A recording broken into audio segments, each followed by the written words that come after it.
Hey everybody, we're back.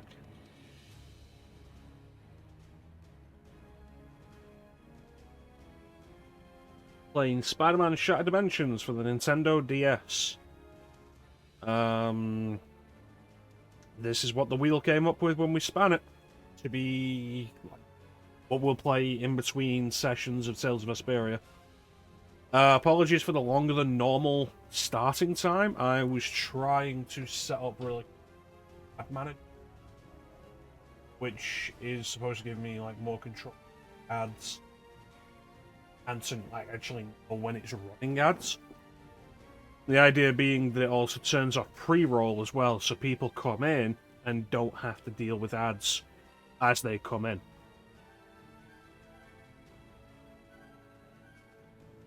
Alright, let's get this started. What options are there?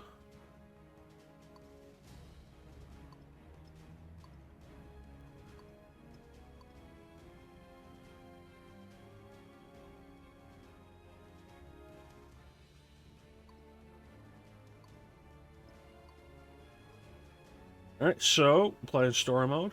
I like that you have the option of individually changing the combat difficulty and exploration difficulty.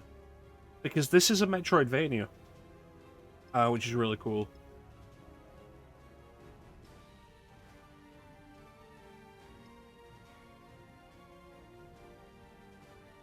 So we're going to leave it all on standard, though. Greetings, true believers. Stan Lee here, welcoming you to the latest harrowing handheld adventure of our high-powered hero, the amazing Spider-Man. Now get ready. You've never experienced action and excitement before with such universal appeal. I got word that Mysterio found some old rock or tablet that was dug up in the construction site. I'm not sure what it is, but if he wants it, I'm sure he's got trouble in mind. This should be easy enough. Alright, quick stretch of the hammies, and we're off. These neighborhoods aren't gonna friendly themselves. Alright, couple of things first off. One, I don't think Stan Lee has ever sounded crunchier. Which is understandable. This is a DS game, so they've compressed all those sound files into probably like 64 megabits, 128 at most. Two, what's Spider-Man doing just hanging around in this building? Like, why is he not on like a rooftop or something? You want to start a Spider-Man story? You know what's a good idea? You know where a good place for Spider-Man to be? Just anywhere on a roof. Hey, how you doing, T?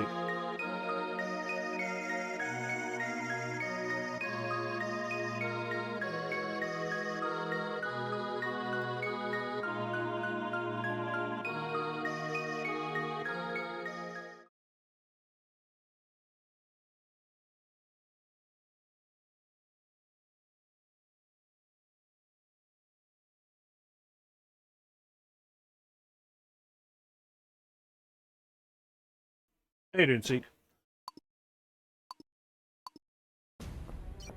Spider-Man.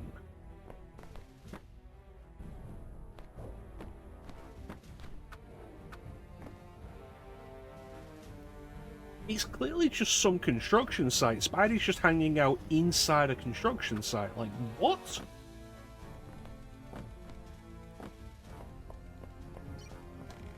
Walk through doors to reach new areas. Like, seriously, just have him on a rooftop.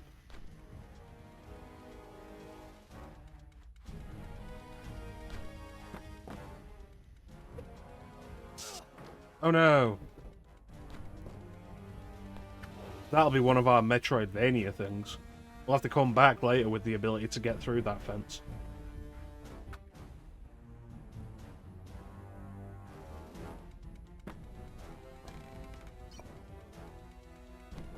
Web swinging, still the best part of the job. It feels pretty good, in all honesty. It has, like, the weirdest idea for a 2D Spider-Man game, in that you can only web swing if there's something for you to swing from. Which, I don't think you would have expected to see that on a 2D game. But no, it feels really good.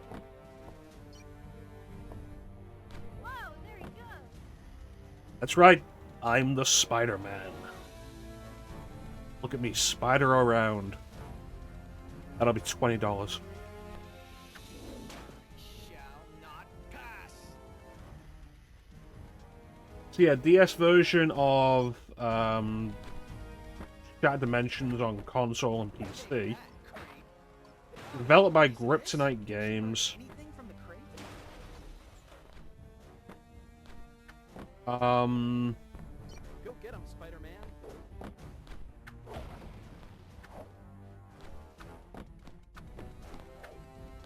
It's like swinging, but with a little more zip.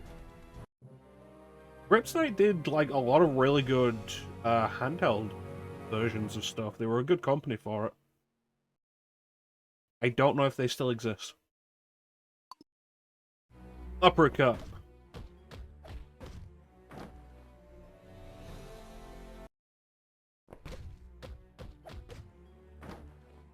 That hit the spot with a baseball bat.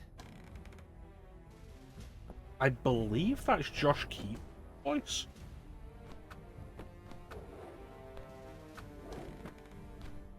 Which is interesting because I was under the impression in the console version, Neil Patrick Nice. Harris. I could use a quick breather. Yeah, it's definitely Josh Keaton. I was under the impression Neil Patrick Harris played Amazing Spider-Man in the console version, and Josh Keaton played Ultimate. Searching, I, Mysterio, have uncovered the Hey, how you key doing, to Isa? defeating that pesky Spider-Man once and for all. Yeah, I'm right here. Tablet of order and chaos is finally mine. Spider-Man, you will not foil my plans this time. Hello. We really need to find a new way to settle our differences.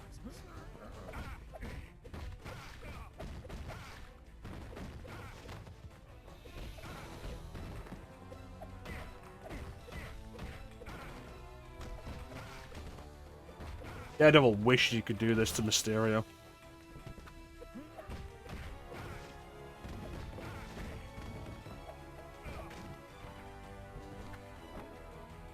I won't let you take it. I'm not asking your permission. Just a quick yank and... No! What row?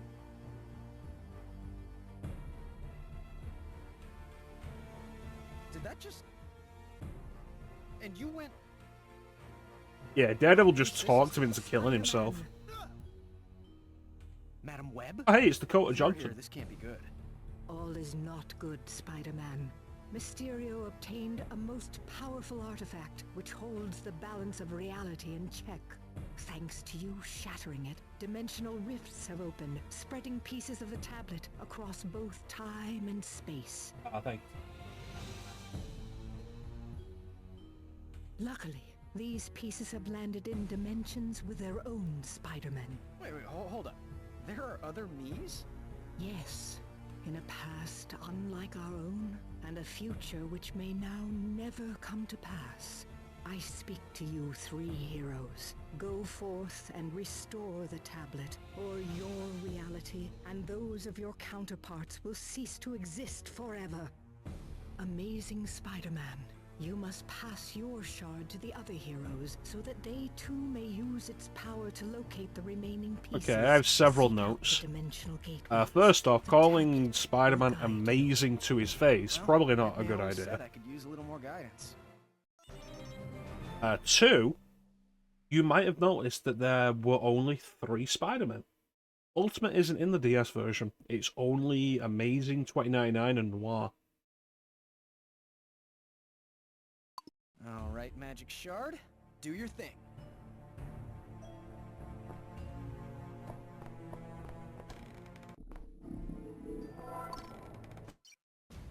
We.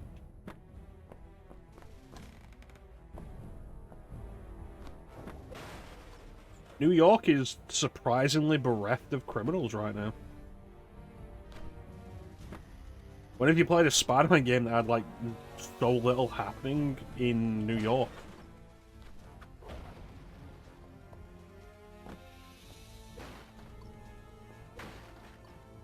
Yeah, so I made the new DS layout for this and increased the size of the camera, and thought I'd sorted everything out to match everything. We have like the extra screen so you can see what it would look like normally on top of the regular screen. We're streaming this, we're emulating this on Melon DS, on RetroArch. Quite nice. I believe we are upscaled 5 times. Yes, 5 times native, which is quite nice. Can we take a look at what it looks like native without me having to restart it? Yes, we can.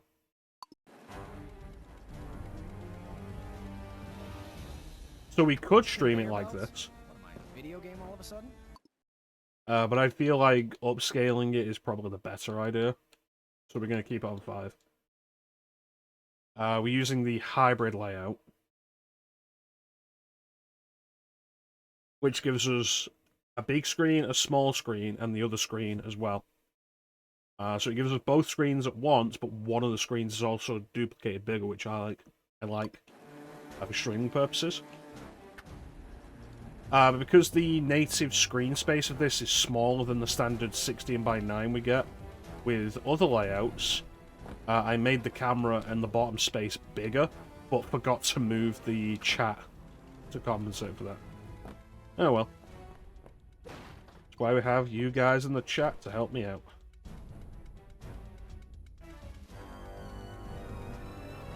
Yeah, I played this back when this came out, and it was a lot of fun.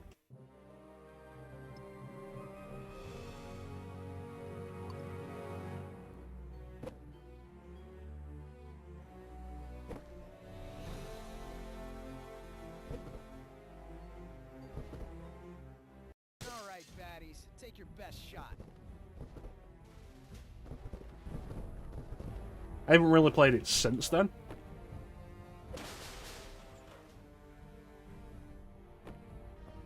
But I remember this being the most fun Spider-Man game on the DS for me.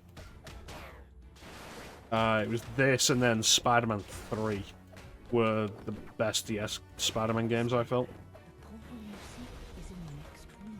Go there now. I forgot this has touchscreen control. Ah, shit.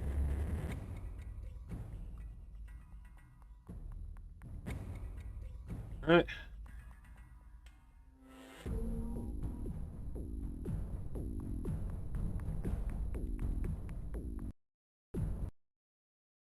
Closing the deal. There we go.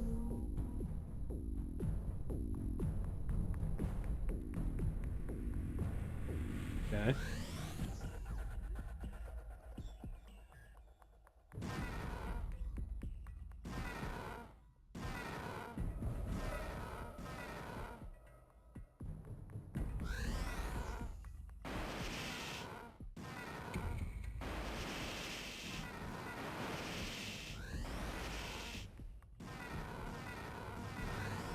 There's a lot going on for the first stage.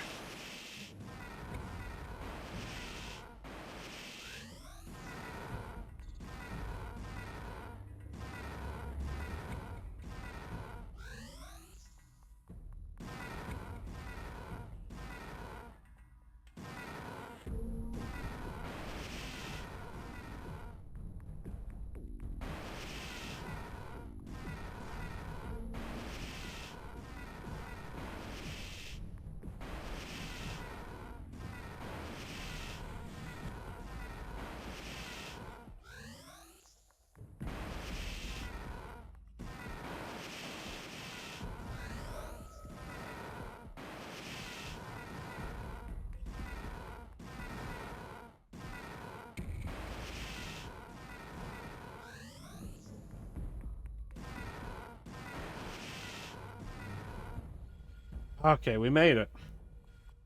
Search the museum for the tablet fragment. Where criminals dwell, the fragment awaits. I've got to get my hands on that fragment before it's too late. Your counterparts have powers you... So my guess is, because it's been so long since I've done that, my guess is that all of the Spider-Men are probably voiced by who they were, except Neil Patrick Harris. They've probably swapped Ultimate to Amazing for that. Because this is still Christopher Daniel Barnes. not possess, but there may be a way to use this dimensional anomaly to our advantage. I will look into this further. So that's one of the tricks of this. Each Spider-Man has unique abilities, the others don't. Spider-Man Noir can't wall crawl.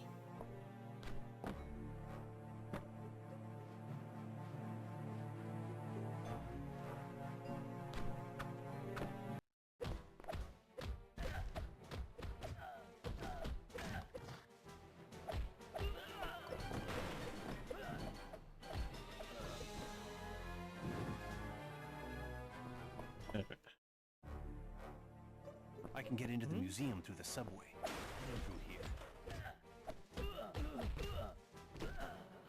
I think it's impressive looking at this. How many voice lines there are here. That's really surprising for a DS game.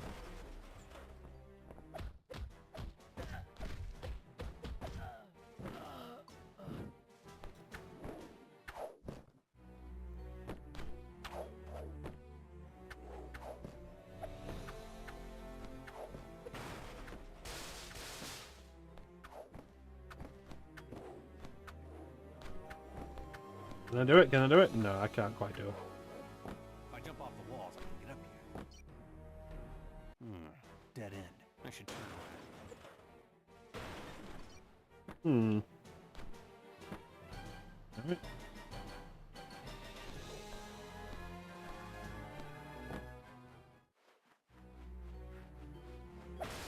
How's everybody doing today?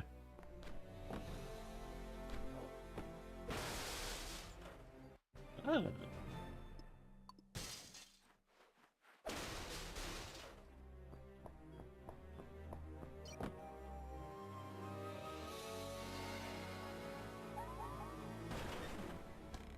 Great.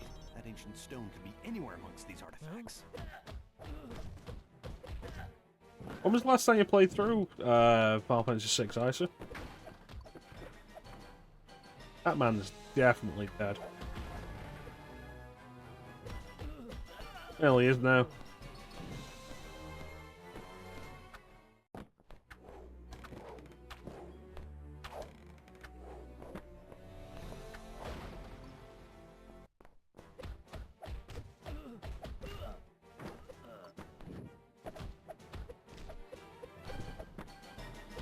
Ooh.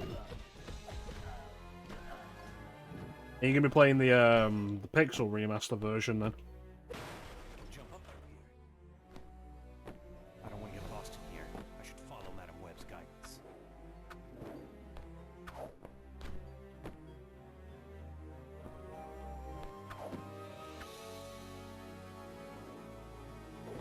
The Pixel remaster doesn't have the Game Boy Advance extras, but for the most part, not a big deal. A lot of the extras weren't actually good or fun. I guess I'm going the other way.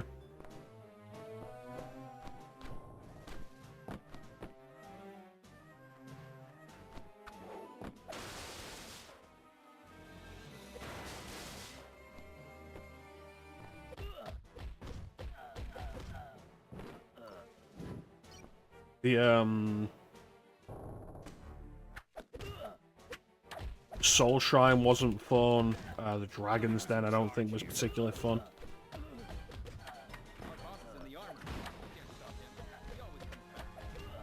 Wipe my nose with punks like you.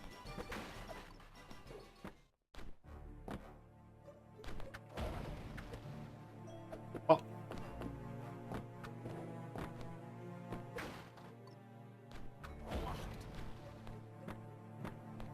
Where do we want to go then?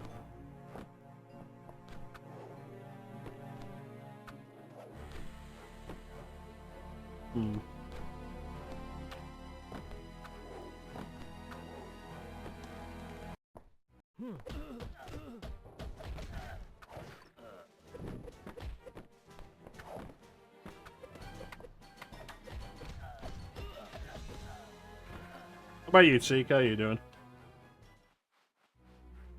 Yeah, I hope you enjoy Final Fantasy VI and Pixel Remaster, Isa. General recommendation from me, like, stick with the Pixel Remaster soundtrack. I think they added the option to put it back on the original. The Pixel Remaster soundtrack is really good.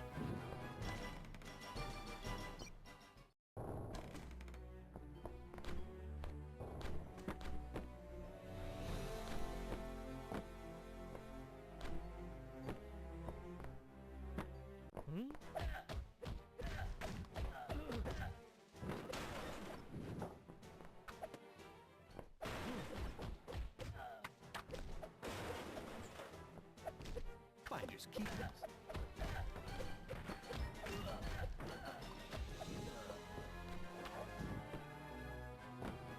Alright, I think I found where I'm going.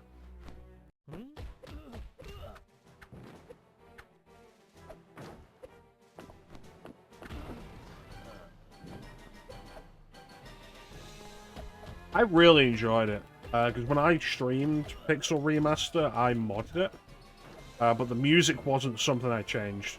I really like the soundtrack.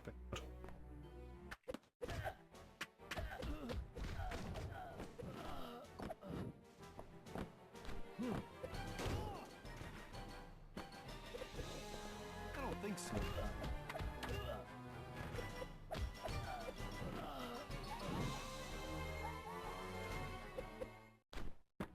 I don't know what that means.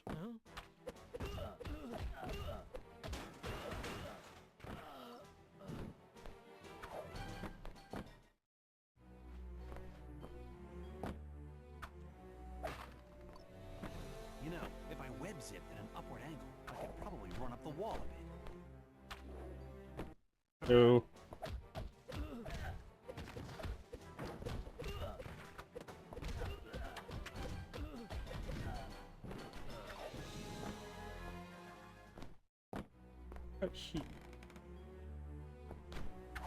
and then this is underneath where we were before. Yeah, it looks like the barrier's gone though. Now, oddly. Alright. Seems safe here.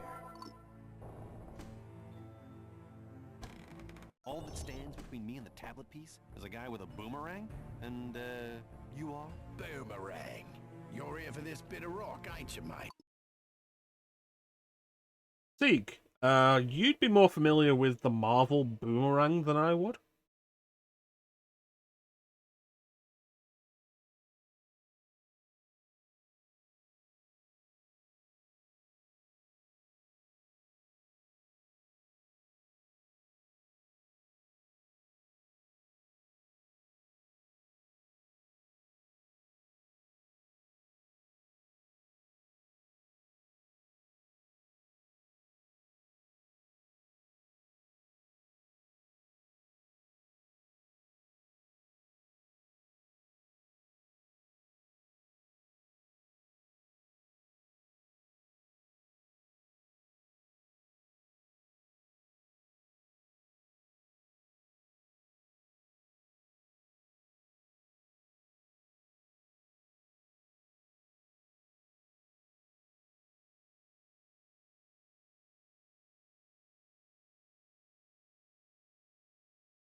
I'm not overly familiar with Marvel's Boomerang, but I imagine he's not likely. No, you know what? He probably is Australian because.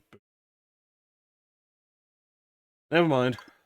You sure picked a good day to die. You dick.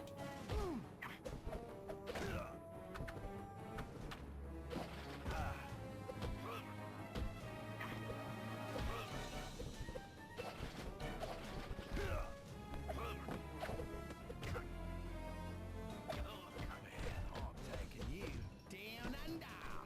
6 feet down under. I wouldn't do that if I were you. I wonder, like, how far you have to go to be considered. Damn.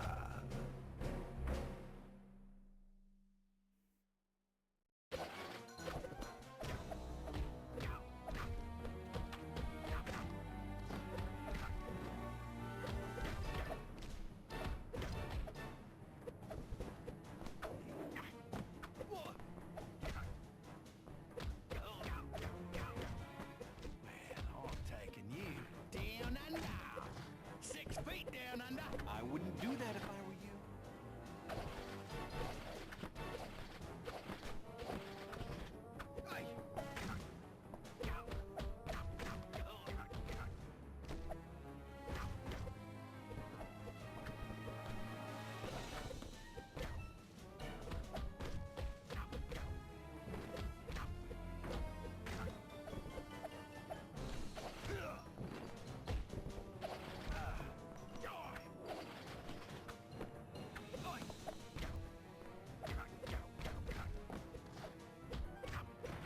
Legitimately one of my favorite things that you can just hit enemies while they're down.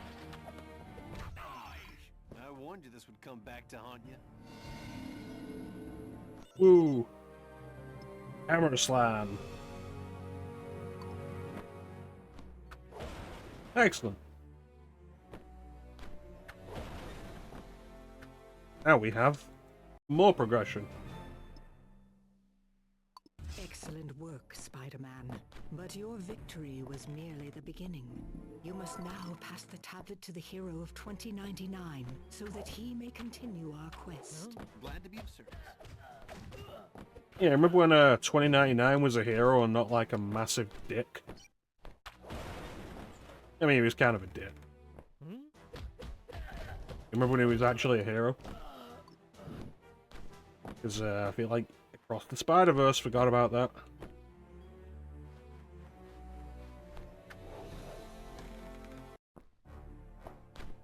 Where do we go?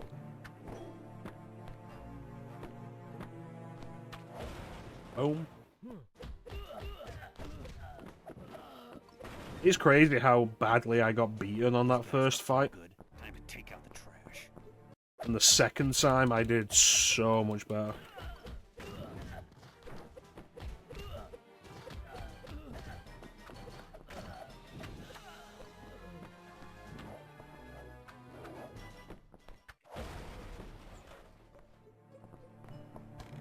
They won't find me in here.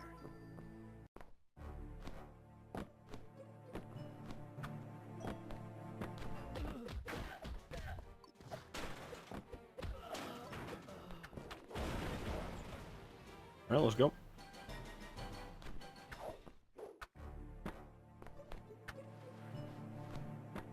Hello. My name is the Spider-Man.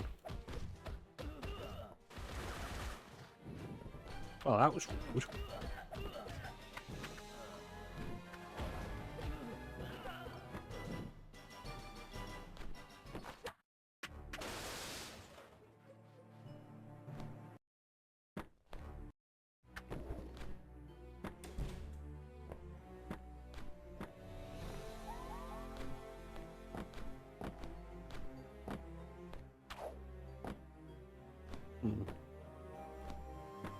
Hello, my name is Spider-Man and I'm hungry. Several ways that can go. I think Zombie Spider-Man's the most obvious. But there was also Spider's Man. A version of Peter Parker that his mind merged with a colony of spiders and he became like a sentient hive. So Spider-Man was really just like a ton of spiders in a Spider-Man outfit, in the approximate shape of a human.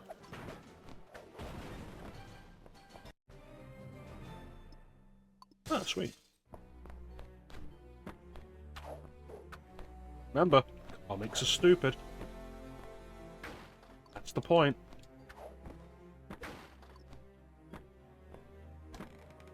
Now there's something you don't see every day. Right, here we go again.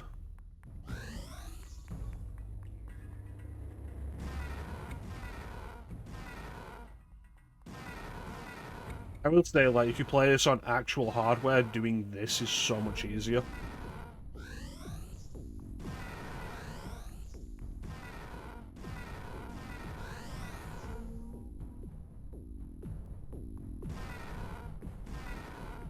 Because I'm navigating this using a cursor that I'm controlling with the right analog stick.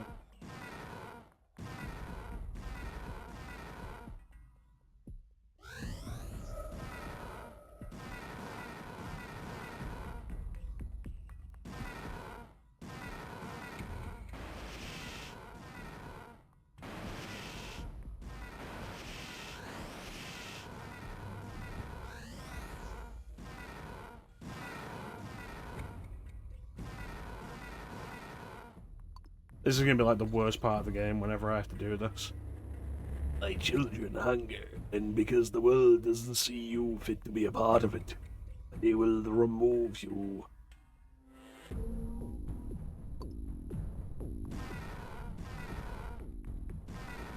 This might be easier if I use the mouse, but clicking on RetroArch has the awkward effect of video footage freezing on stream.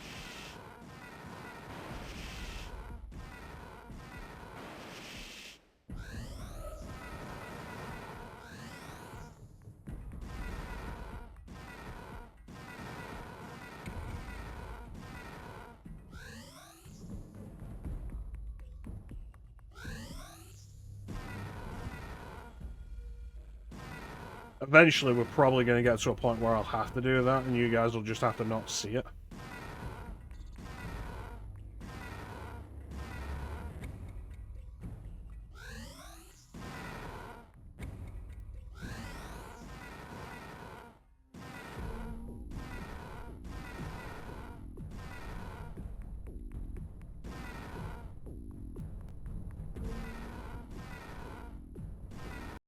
Can I make the mouse cursor work like that?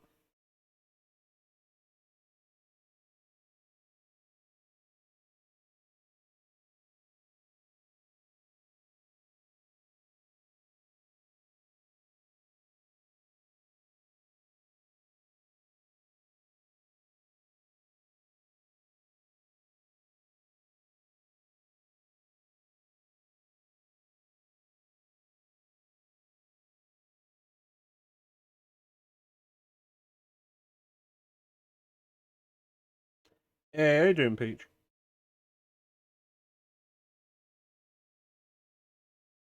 No, I don't think I can.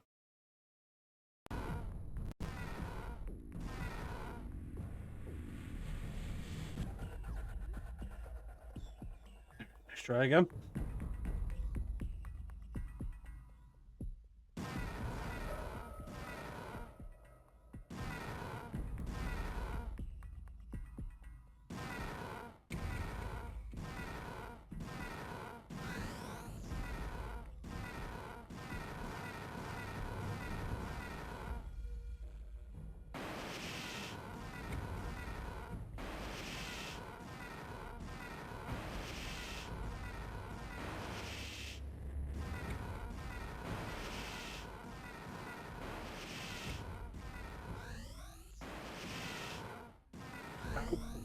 Thing, you bastard. That's all progress we just gained, lost. God damn it.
Be a cheat for this somewhere.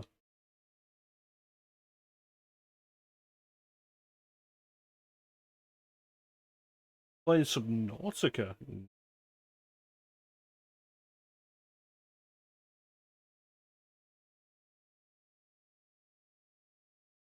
Again, this is one of those things that's just so much easier on actual hardware. Because I'm trying to replicate a touchscreen with an analog stick. Really, really fiddly.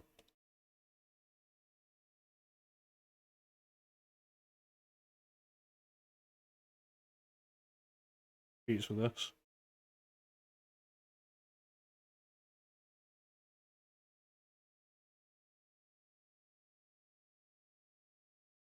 Have anything for this?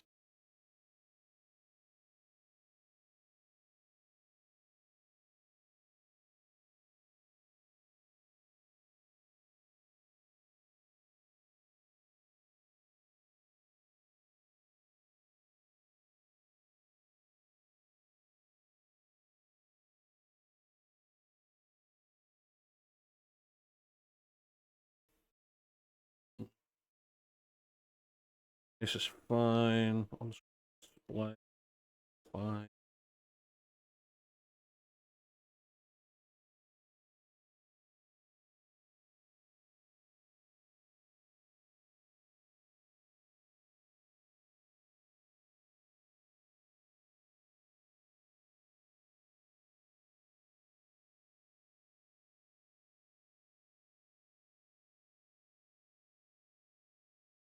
Yeah, this is the XMB layout, and it's my preferred RetroArch theme. There's various others, not as nice to navigate, I don't think.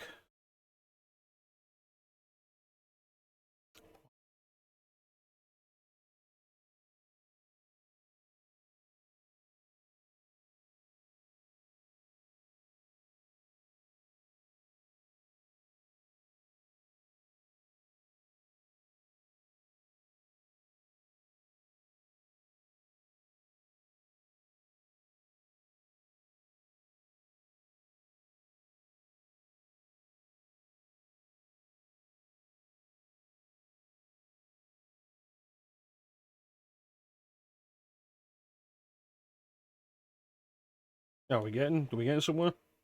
Am I figuring it out?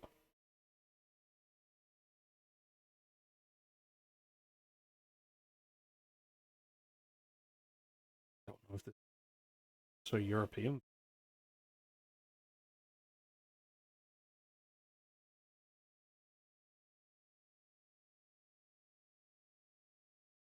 Let me check real quick. All I want is something for like infinite health during these touch.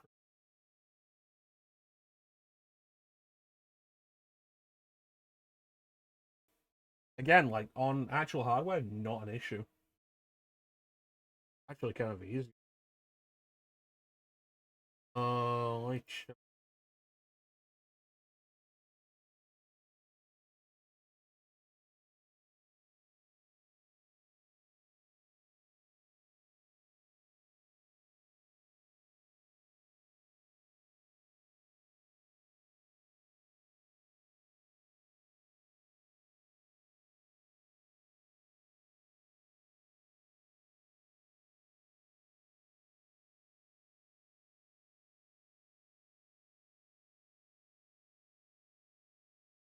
None of these would be helpful.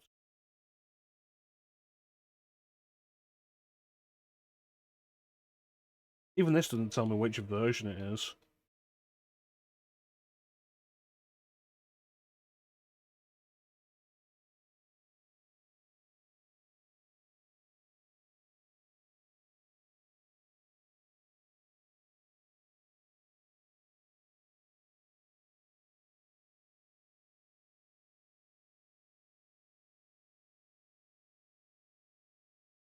Nope. None of them are helpful.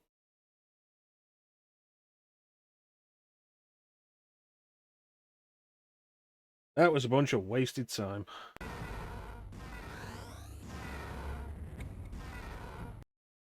You have to see about mapping the.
Okay, so that hasn't done what I wanted.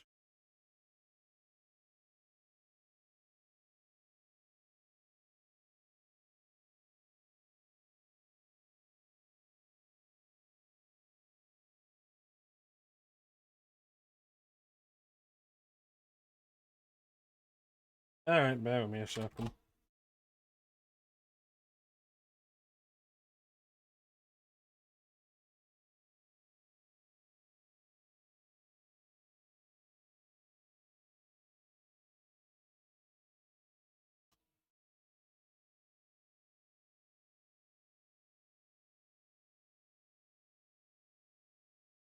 Quick menu.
Got it?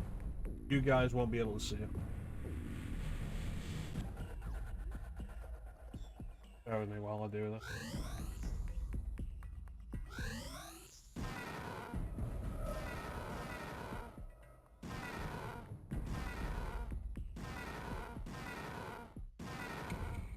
I don't know why RetroArch won't actually do it. Why I can't capture it. Well, it's the primary thing.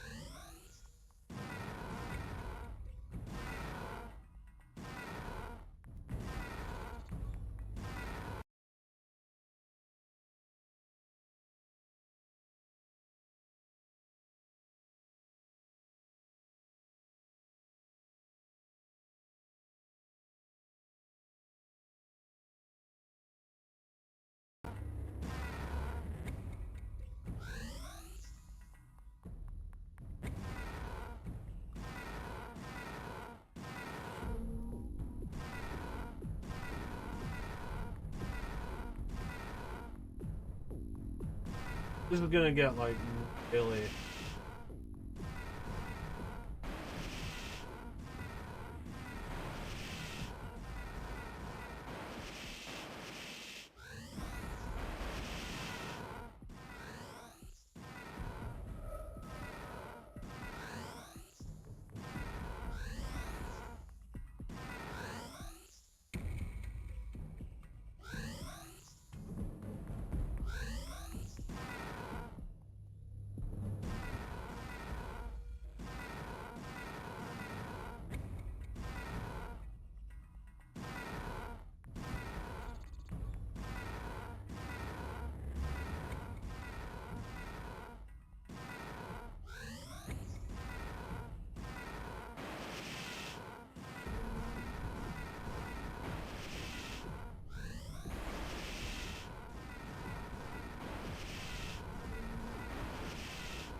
discovered a dimensional conduit between this world and the others. Recover the tablet fragment to obtain the abilities of the other heroes. Sounds like a plan.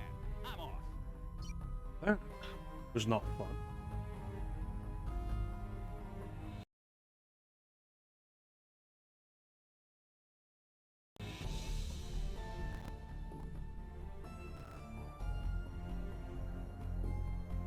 And I apologize.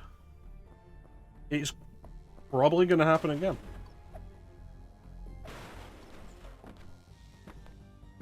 Yeah, so 2099 cannot web swing. Can wall crawl, has gliding, can't web swing.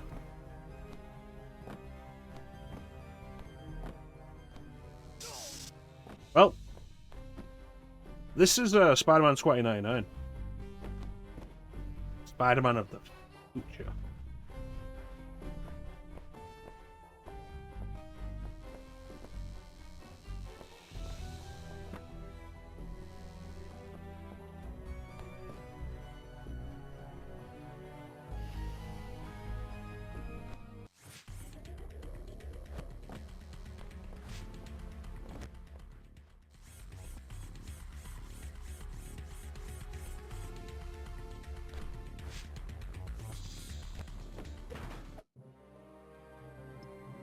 Kick. Well, yeah, this is very much a Metroidvania. The idea being that that's weird controls. That you gain new abilities to allow you to access areas that you couldn't previously. So at the moment, 2099 can't swing. But will gain the ability at some point to transfer abilities, so every Spider-Man will have each ability that the others have.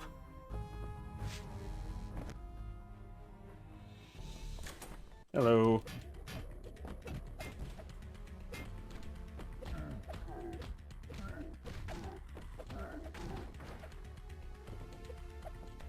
Yep. Well, I'm not fighting you like that.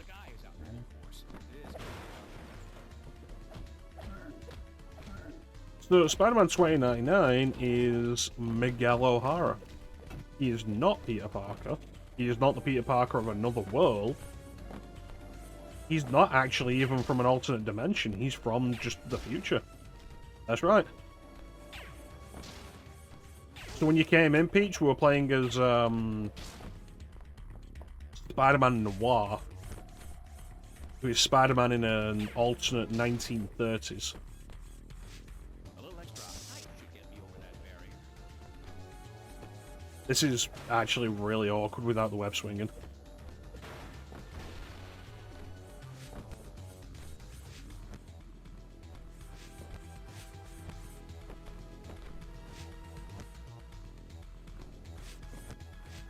It's actually kind of interesting, because this wasn't the first time there'd been a Spider-Man story with multiple different versions of Spider-Man. That actually, I believe, happened in the 90s Spider-Man cartoon, the finale two-parter, the Spider-Man Wars.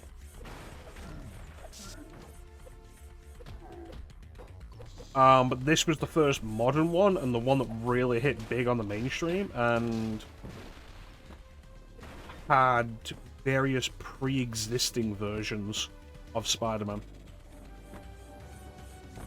So at the time, like, Spider-Man 2099 had occurred, Ultimate Spider-Man was a known thing, Spider-Man Noir was kind of a niche thing but did exist in his own comics and so on and so forth. And it's believed the interest from this game is what led directly to the whole Spider-Verse idea. Which happened in the comics, and then, as everybody knows, span off into the movie. Yeah, I've heard Nicolas Cage after doing a spin-off focusing on Spider-Man Noir. Which doesn't surprise me. Nicolas Cage is the kind of guy who's been trying to just generally do comic book stuff for a very long time.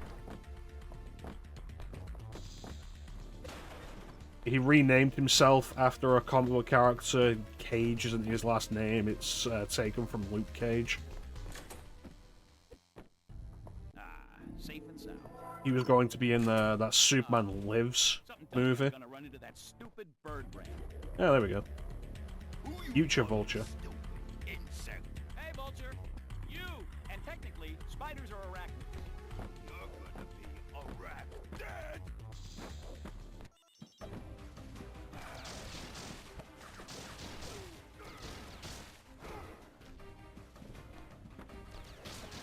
I did Ghost Rider. He did actually end up playing Superman in the Teen Titans Go movie. Always just trying to do comic book stuff. He loves comic books. Which, like, fair play to the dude. Getting to live out your passions is always a cool thing.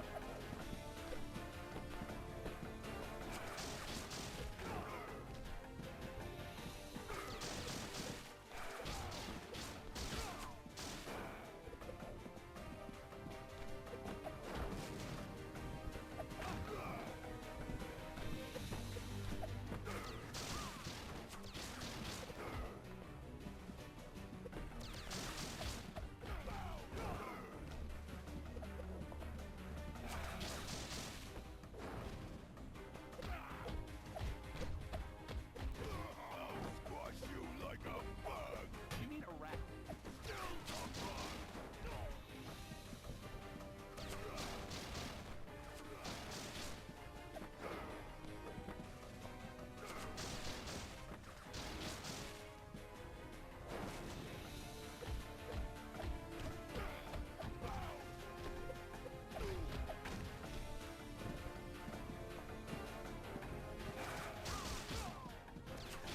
You got to practice on that dodge.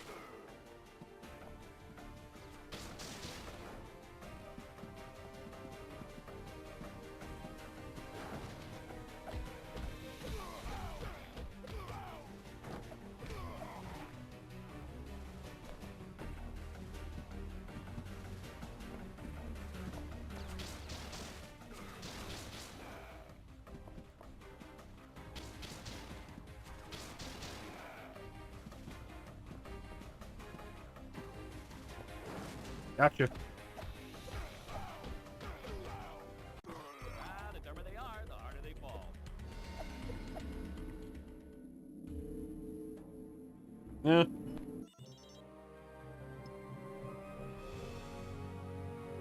Use and transfer powers through special power conduits. Nice. I mean, if you can like manage to do what you want for a living, then absolutely. These dimensional power conduits should prove useful, and so compact. It's the dream. Here we go. Conduits? Really? What, the Pony Express wasn't available?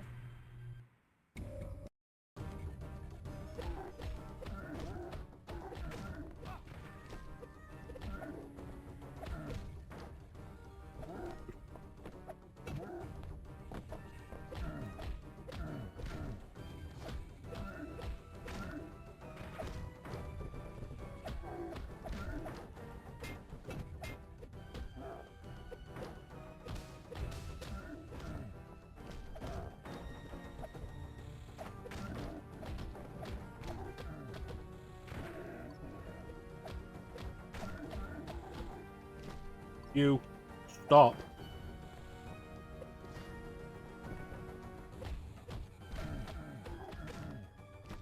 Dingus.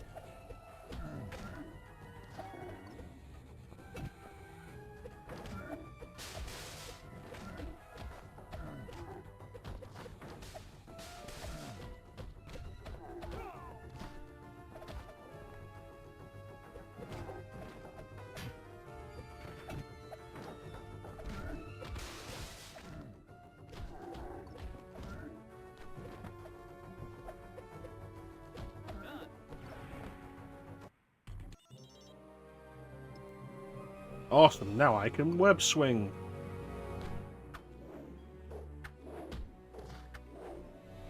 Now why didn't I think of this earlier? This art style really does make 2099 look really young, though.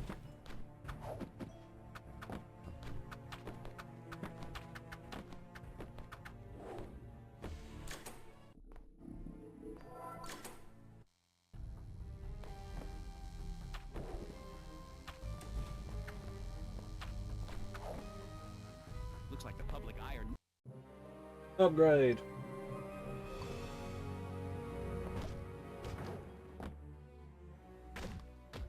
I wonder if this will be useful for movement.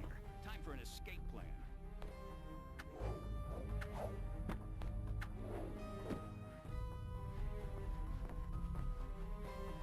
No, I probably want to go up this way, don't I? How you doing, Peach?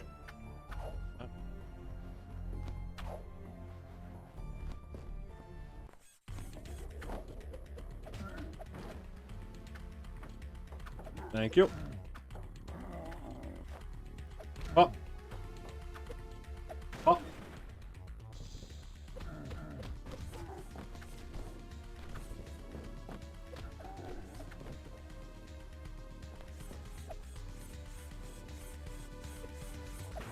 Pop that.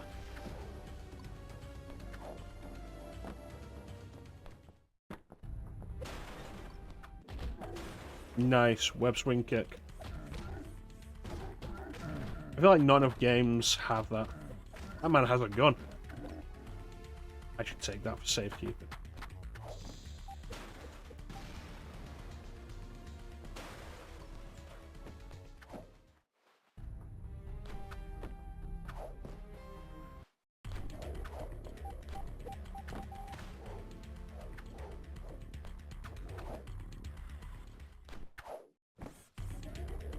Where am I now?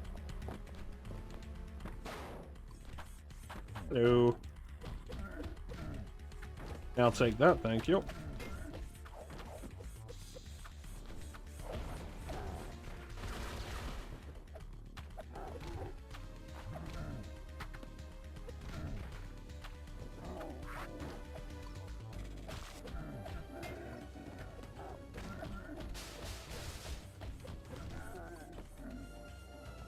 My combo potential has gone higher. It's Saturday, lazy Sunday, boyfriend working. It's a game! Yay! I feel like generally none of us get to do enough gaming. I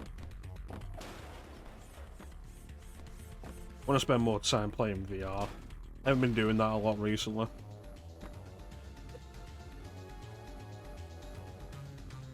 I got all those VR games that I should play.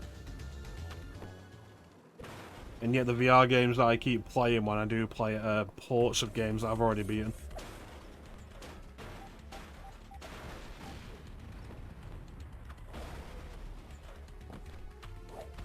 Hello.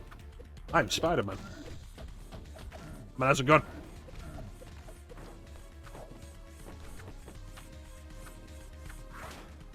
Nice.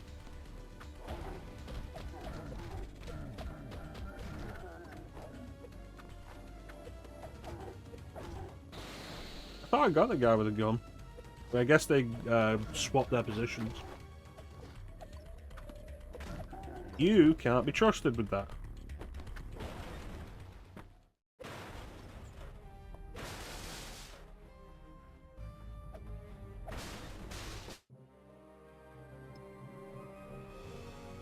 Oh, cool. I think the biggest problem with VR gaming is the price of entry. Because, like, I got a VR headset and I got it on Black Friday sale, but it still wasn't particularly cheap. Well done, Miguel. It is now time to aid the hero your people worship. Oh, hold on. You don't mean... Wow. The Spider-Man? Lila's never gonna believe this.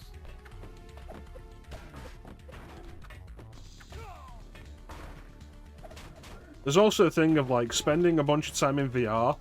It feels like there's not a whole lot of things that can be done with it beyond what already has been done with it in terms of like gameplay scenarios. You've got like swords, guns, various kinds of magic kind of thing, and walking simulators, and you can try and mix it up as much as you want with that kind of thing, but feels like that's kind of all anyone can really come up with right now. Maybe it'll change and we'll get more as things go on, but at the minute it feels like that's a lot of it. And don't get me wrong, like, it's fun. but when everything is the same. Every now and then you get like a melee fighting thing. Batman Arkham Shadow was kind of interesting for that. Because it was doing like the full stealth gameplay in VR, which was really cool.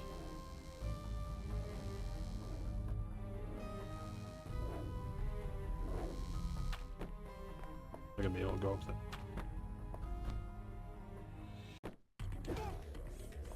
But it being in VR came with natural restrictions versus like just playing it on a screen with a controller. As cool as it was.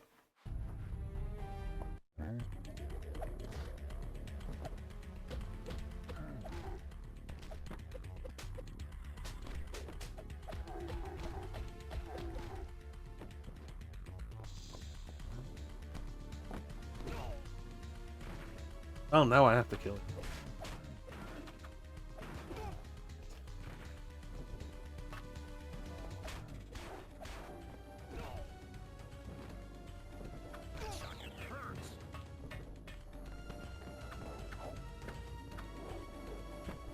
What an idiot. You can have this back when I'm done with you.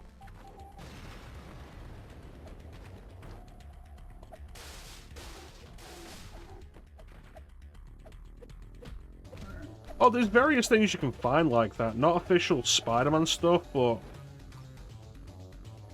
undoubtedly you would have probably seen videos on Instagram or Facebook Reels or whatnot of like a Spider-Man light game. It's not actually Spider-Man, it's not licensed or anything. But like the idea is like you go web swinging around.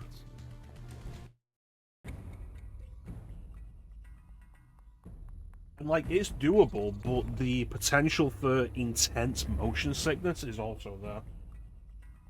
That is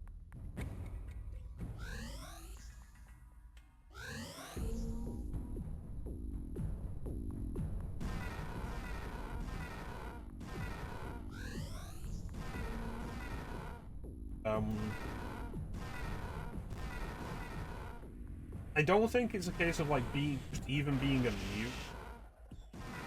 I feel like there's just a threshold everybody has.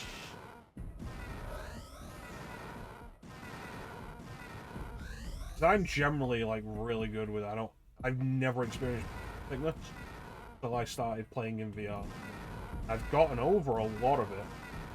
When I first played Resident Evil 4 VR, like in my stomach.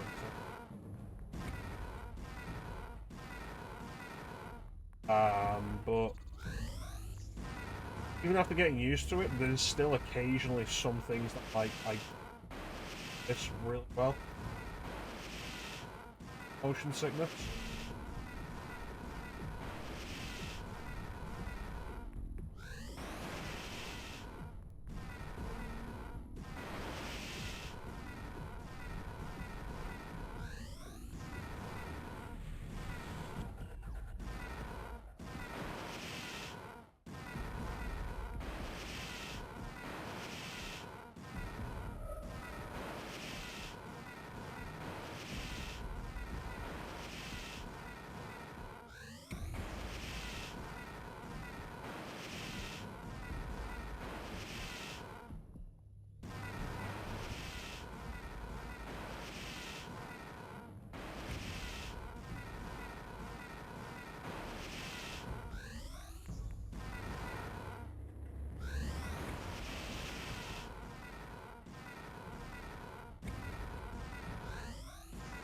But even if you get past the price to entry, like the VR motion sickness can have.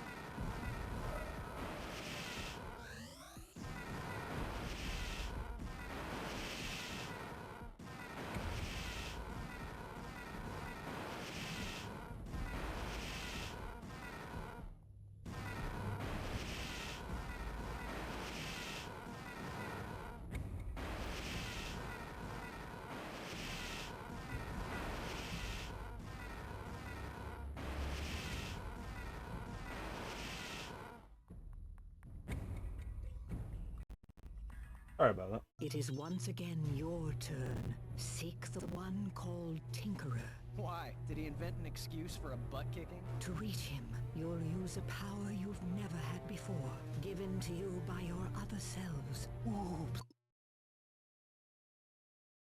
PlayStation, so fun. Only have 20 minutes this. It's definitely an experience that you need to spend time with to build a tolerance.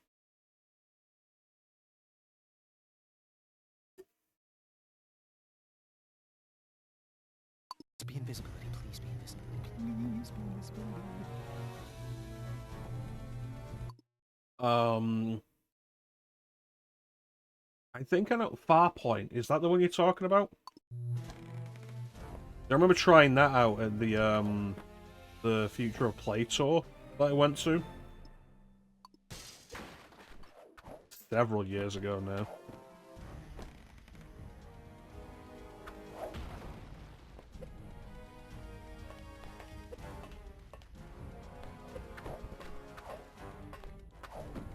It was a shooting game.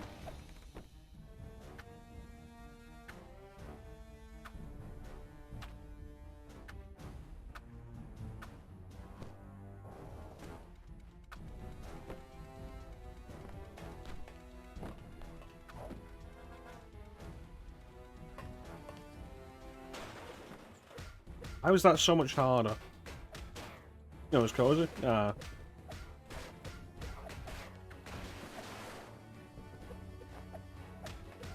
It's one of the things of, like, it's why a lot of these VR games offer so many comfort options. Like, rather than regular movement, like teleport movement, so you don't have to see the world move around you, because a lot of people can't deal very well with the actual movement. Because it's the disconnect between what your eyes see and what your body is feeling.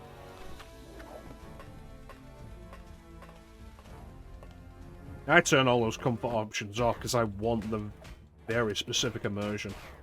Even if it makes the game trickier to deal with, that is why I'm there. Like, the Assassin's Creed VR game was really cool with that. Of like, yeah, I'm turning all of this off, I'm gonna jump from high places into hay. Like, absolutely.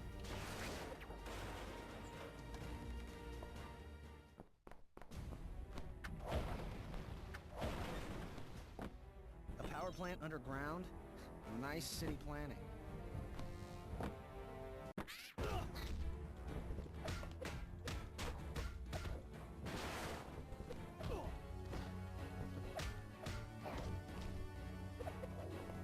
Yeah, because I'm there for the immersion. I want the experience that you can't get in a flat screen game.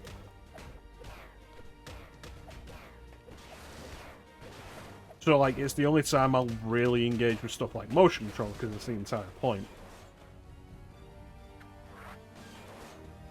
But yeah, the first time I did RE4 with that, like, the full movement, no vignetting when you do move, and stuff like moving there, turned my stomach like... And then there's the physical aspects after that. It's definitely not for everybody to have to move around as much as you do with a lot of it. Oh, you know its name? What is it? Robinson the Journey. Oh, I remember hearing about that. I never saw much of it. I don't think it's one that I played at the State of Play, the Future of Play tour. The ones I did play there, I'm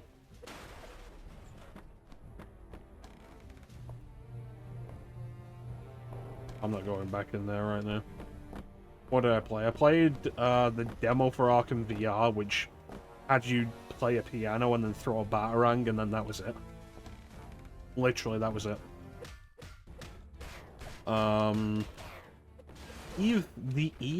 Was it Eve Valkyrie? The VR tie-in space shooter for the Eve game, like Eve Online. That I think is dead now. I don't think you can play that space shooter. Which is a shame.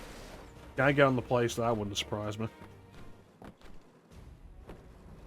Resident Evil 7 I played.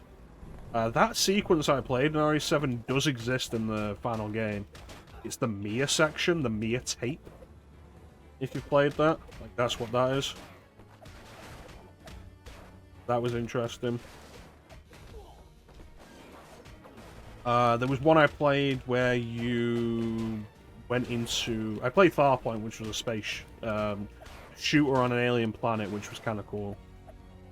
And there was one where you were in a cage, in a shark cage. And cut. Let's take 5 people.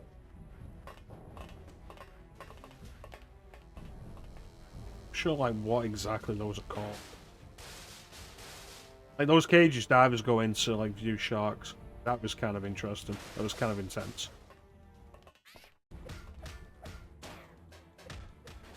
Oh, I also played a racing game. Might have been like one of the been the first Project Cars or something.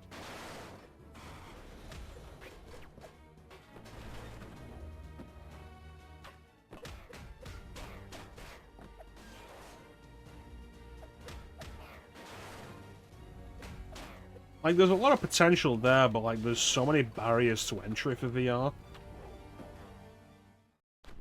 that like. This must be one of those dimensional conduit thingies. I can use this Don't to know if get it ever items from the will other really heroes. take off.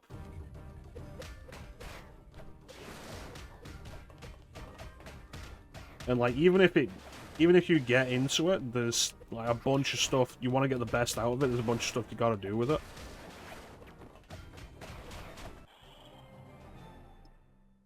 Oh, sweet.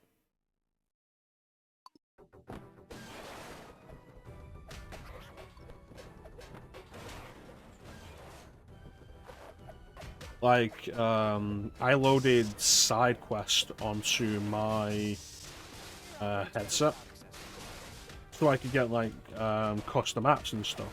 And the reason I did that specifically was because I found out some geniuses had ported the 2 Jedi Knight games, Jedi Outcast and Jedi Academy, to VR, and I was like, yeah, I want that. And like, those are the most interesting experiences you're going to get, and that requires additional work and effort to set up and do. And then there's stuff like Skyrim VR, like, chances are if you're a gamer, if you're a gamer interested in VR, Skyrim VR is probably going to be something you'd be interested in.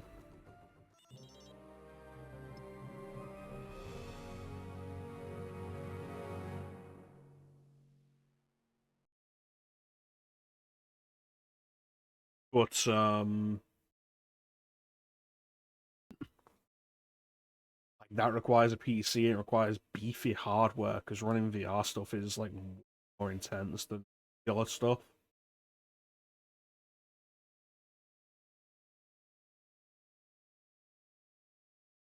Like, there's a lot of cool stuff with it, but there's so much on top of just getting the headset to get the best out of it.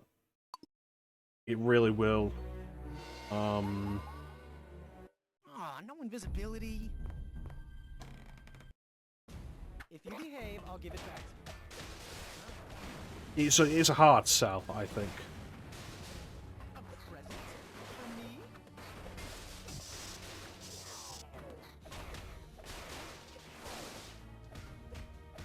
And even on top of that, to get the most out of it, you need like a good amount of space. There's a bunch of apps that I can't really make use out of in games that I just have to not look at picking up because they require like 6.5 foot by 6.5 foot space with like uninterrupted space, and I don't have that.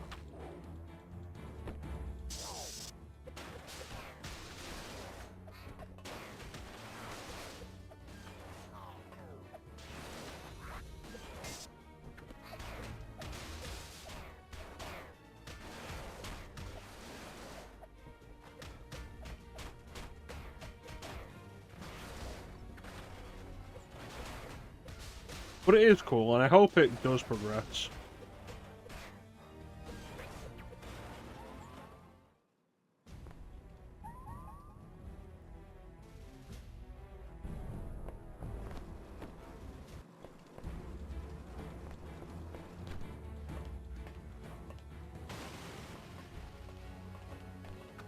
Oh no, I remember where I saw the gate.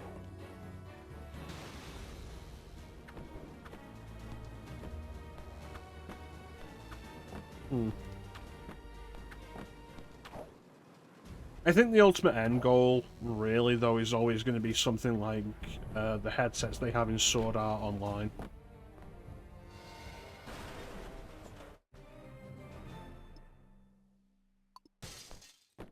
Not progress, but it's helpful.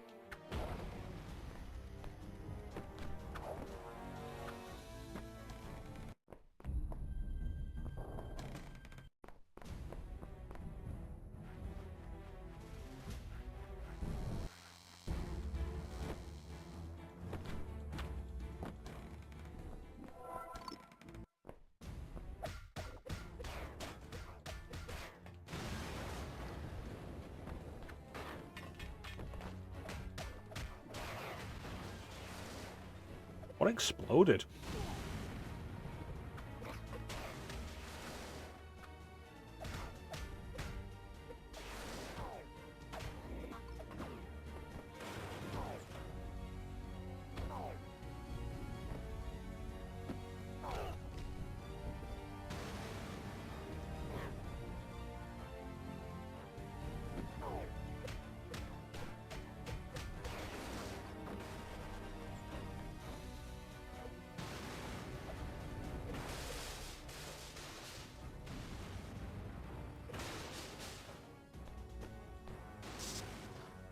Oh, hello.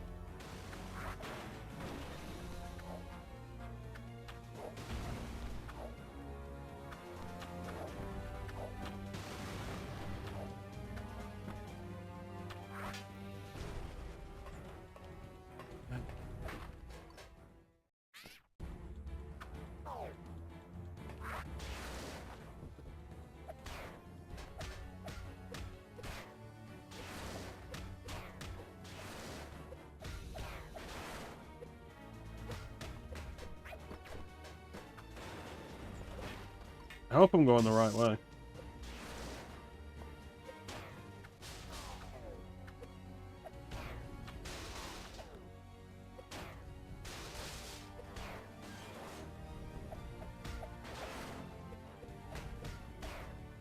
Oh, there is actually an objective marker on my map. I didn't see it up there.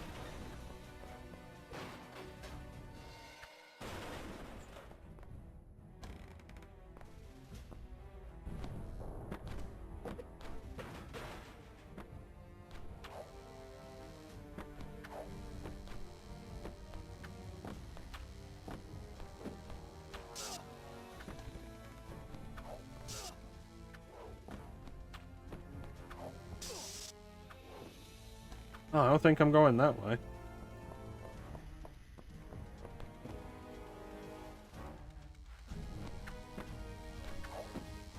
Ooh.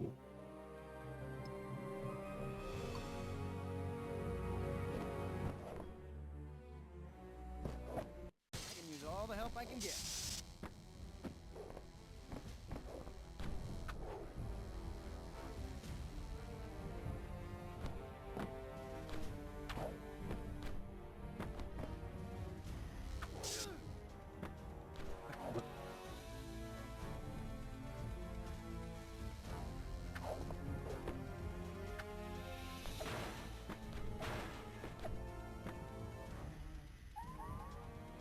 Can't break these from underneath, which means I've got to go all the way around.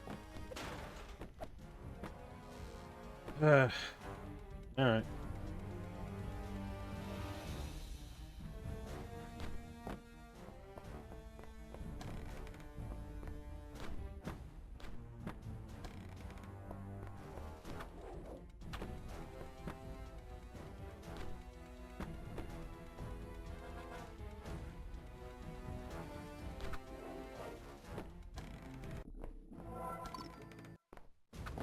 I appreciate that the save points fully heal you.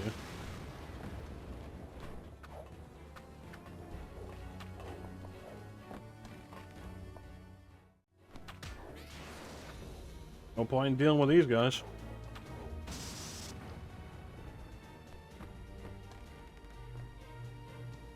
I Can't get out through that direction either. What about this way?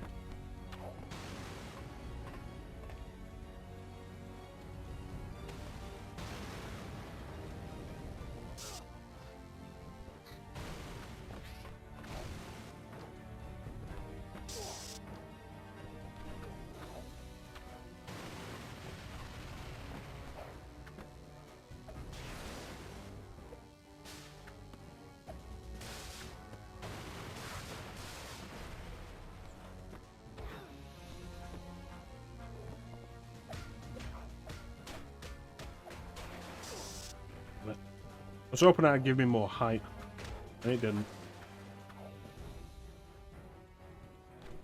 Gotta be some way to deal with those electric walls. Alright, we made it out. First priority is to open up that other area.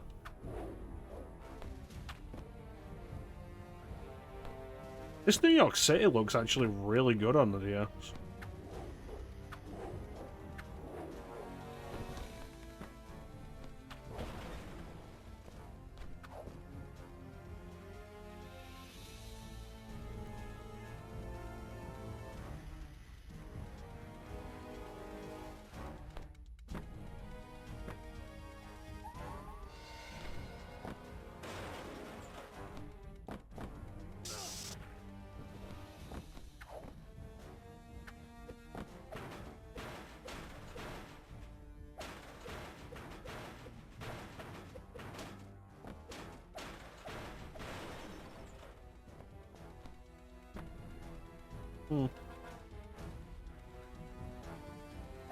I'll break through those one day. Not right now, anyway.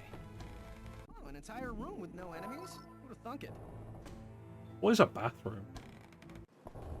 Just one last adjustment, and my latest creation. Spider-Man! Tinkerer! What'd you think it was gonna be? We always fight. Although today, you will fight my robots! Oh, wait. Did you just say robots? Robots. No, I'm pretty sure you said robots. Either way, my robots will destroy you. Alright.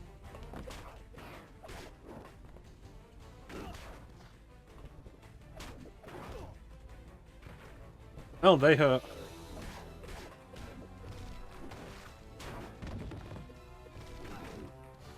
Time for me to get good at this game.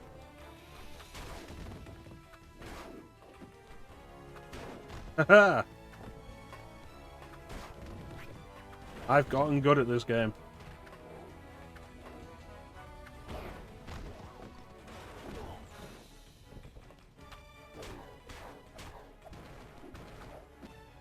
Ah, look what I found. My poor robots!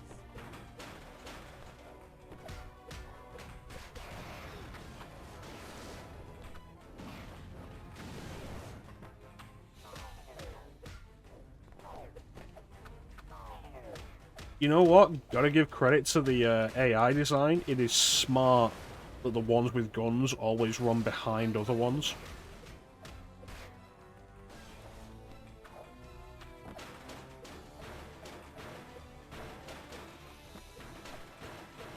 Totally kicking your robots.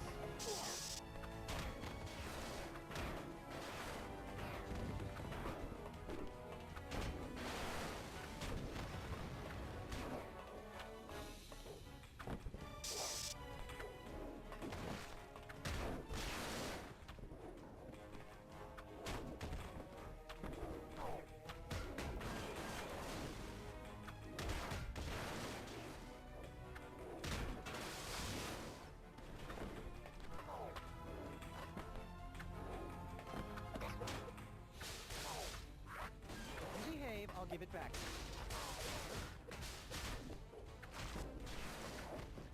There we go, last one.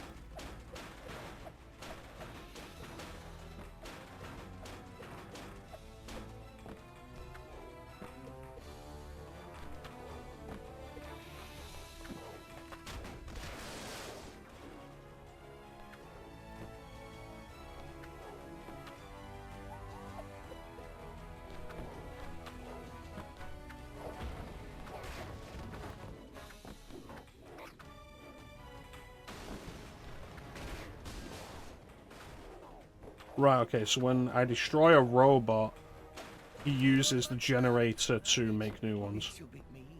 But unfortunately for you, I've sold a veritable army of my robots to Electro. 2 steps forward, 1 step back. Why would Electro need robots?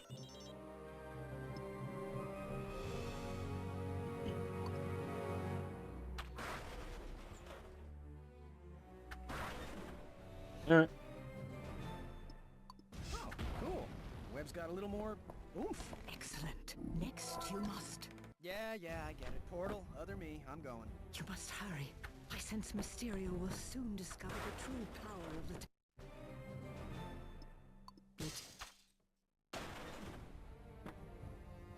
Alright. Heading all the way down there.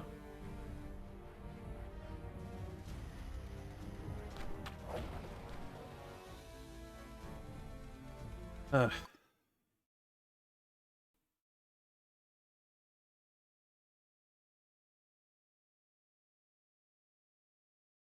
have an ad, and I didn't. Oh, you see that?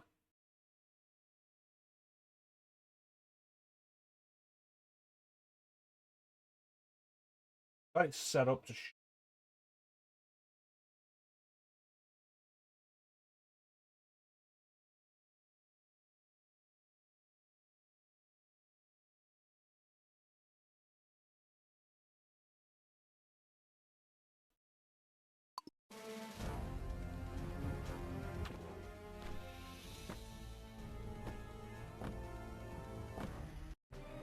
Oh, cool. I just looked into that. I didn't even see where I was going.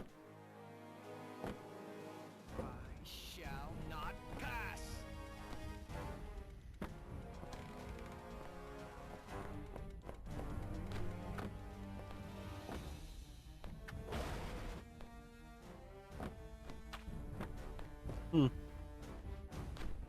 Anyway.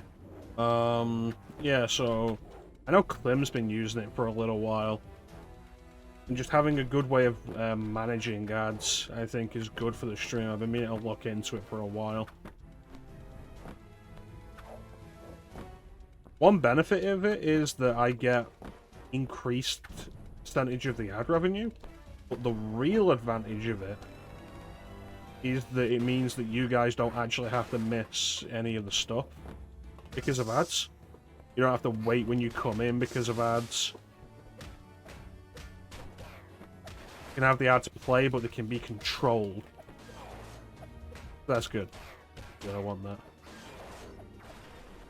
I'm not here for the money. I don't make enough money off it to be here for the money.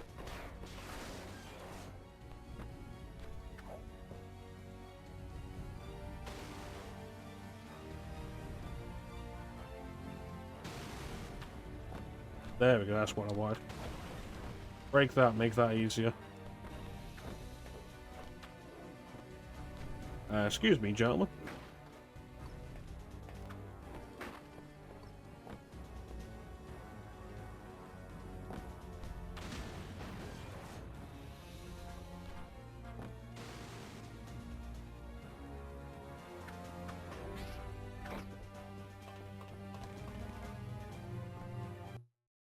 Right, here we go again.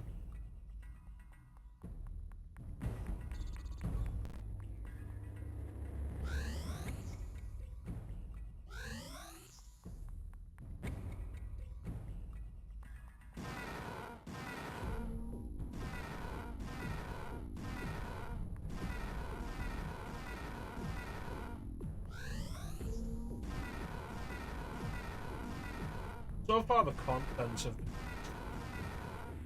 tablet transfer stages hasn't changed.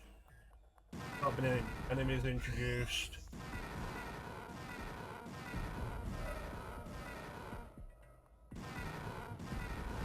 Enemies.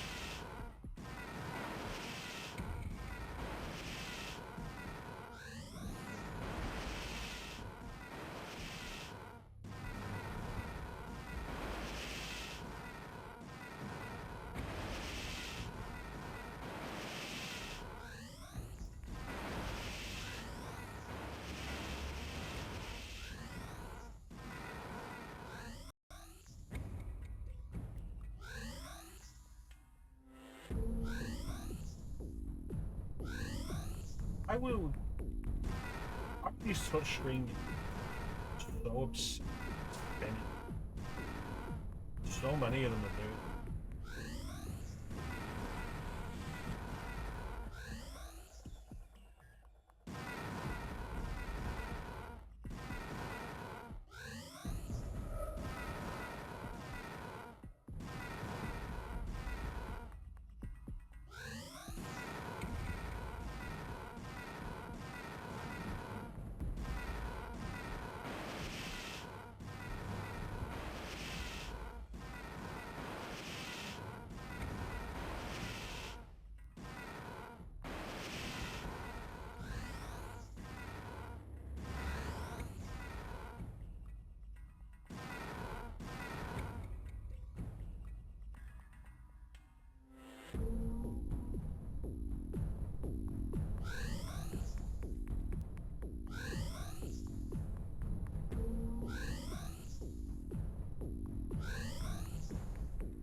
Ow! Fucking space!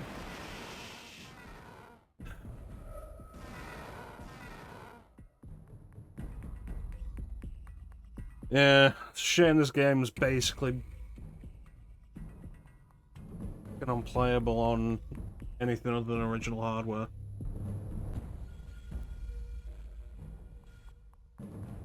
I believe none of the cheats.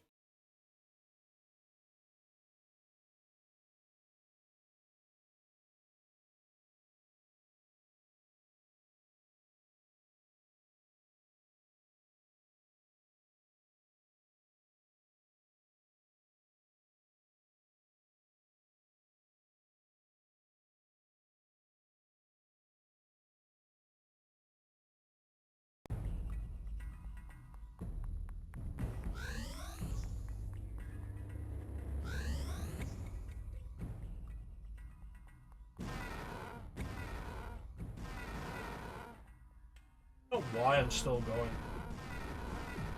Even if I get through with it.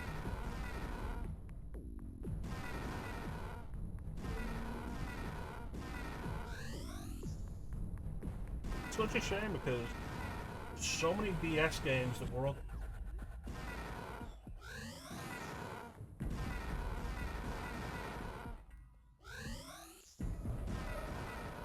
Castlevania Dawn of Sorrow has a similar issue where you gotta just stop during boss. Oh fucking. Castlevania Dawn of Sorrow has a similar issue where you've got to just stop during boss fights. I guess that didn't have any effect. That didn't have any. Anyway, you've got to just stop during boss fights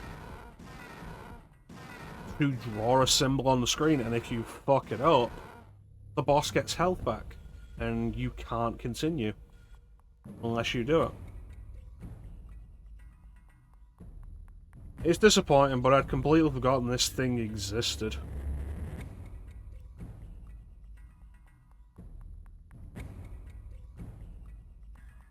I went to all the trouble of setting up the scene as well.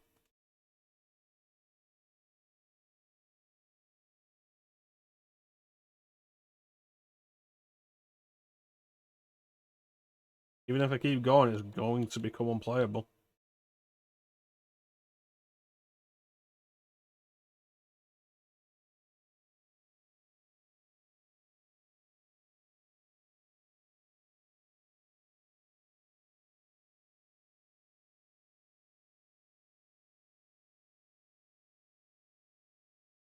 Yep. It's like we look at some of these like I haven't played this, so I don't know. This requires major touchscreen interaction, so it's unplayable for stream. Spider-Man 3 really fucking good on the DS. The combat is controlled entirely with the touchscreen, unplayable on stream.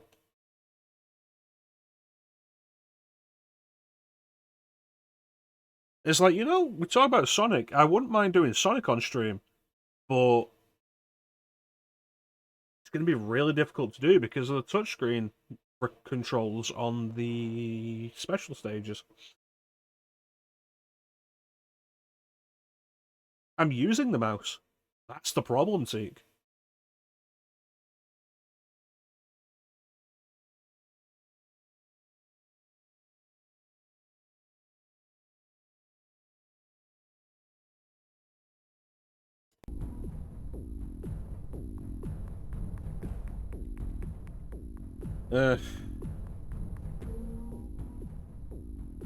Yeah, you've got to spin that tablet. Like, it's irritating to try and show it at this point because when I click onto RetroArch, the video freezes on stream, and I don't know why that is. But you got to spin that tablet around, and you've got to keep it spinning until the bar fills up, and you get attacked by various enemies. You can see there, like on the top screen, what the thing of it is. So you got to spin the tablet and keep it spinning. You got to touch the skull face, the skull octopuses that turn up, skull octopi, and you've got to touch and hold the hands. And like, without doing it with an actual stylus, it's really not feasible. Spinning the tablet to begin with is really awkward and difficult to pull off. And the tablet slows down. If an enemy touches it, it stops, and it just slows down as time goes by. So like, it's, even if I get through this one, all of them have been a struggle so far. Even if I get through this one, the next one will be harder.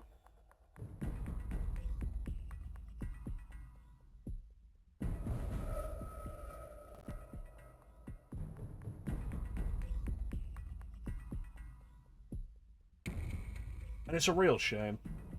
If you have a DS and you see it available, I recommend it. Because it's a fun game, like, it's a really fun Metroidvania.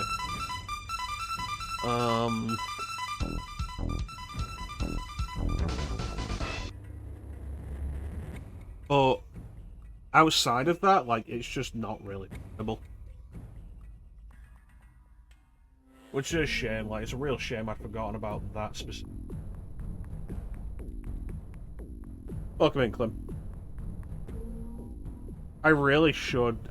From the minute I set Boomer Kawanga's theme as Clem's entrance theme, I knew this is going to be a problem, because that opening is so shrill. I need to just set it as something else. Alright, well, let's see what we've got. Oh, yellow. I'll adjust it for the...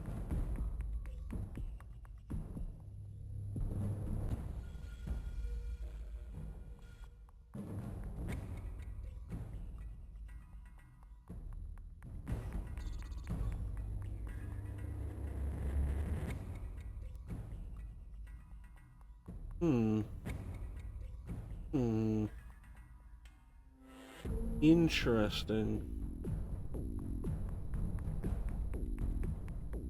Interesting. We have several options for Shadow of the Colossus, actually. It's a game I've never finished. Way back when I was in college, I had a friend who lent me Shadow of the Colossus on PS2.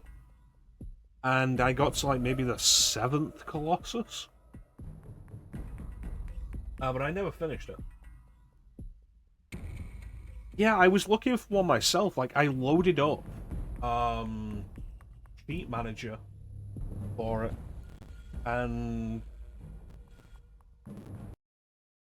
head into the cheat section, and there's nothing.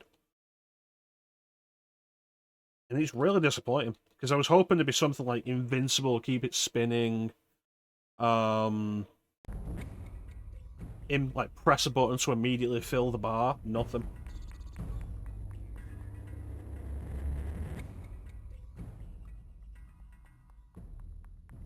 I guess Shadow of the Colossus.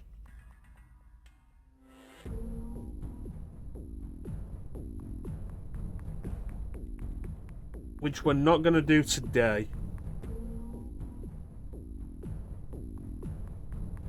Yeah, it's really surprising.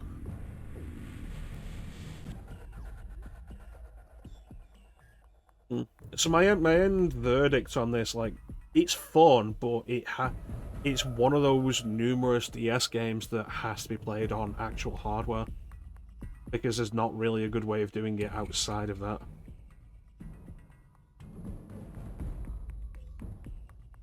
It's a shame.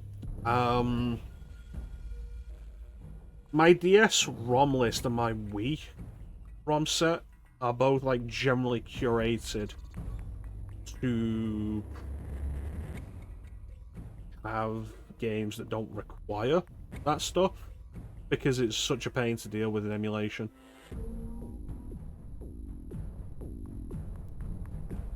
I don't think I own The Last Guardian at all, Peach.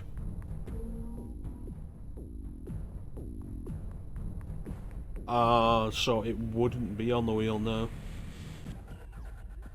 Shadow of the Colossus, we have choices. We could play the PS2 version, which I own, the PS3 HD version, which I own, or the PS4 remake, which I own. Because I'm not likely to actually play it again after finishing it, we'll do the PS4 version, played on the PS5.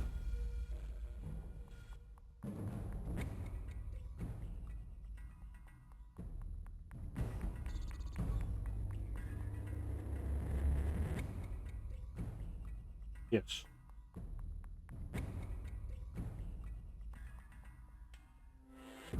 I think what we'll do in the meantime, though, because otherwise the stream's going to be like, what? Switch to just chatting. And we'll check out a couple of the other Spider-Man games on here. Because Shy Dimensions on DS, I think, was the only DS one I had on the wheel.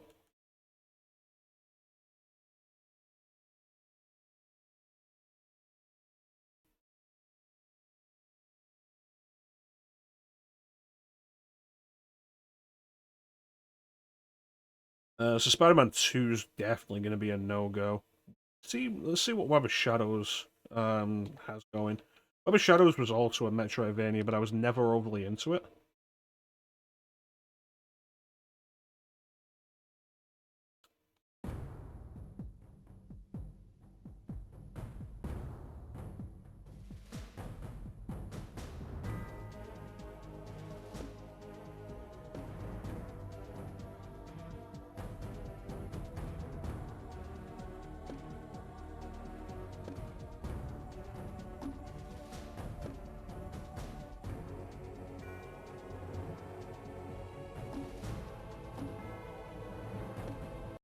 Spell trouble without venom.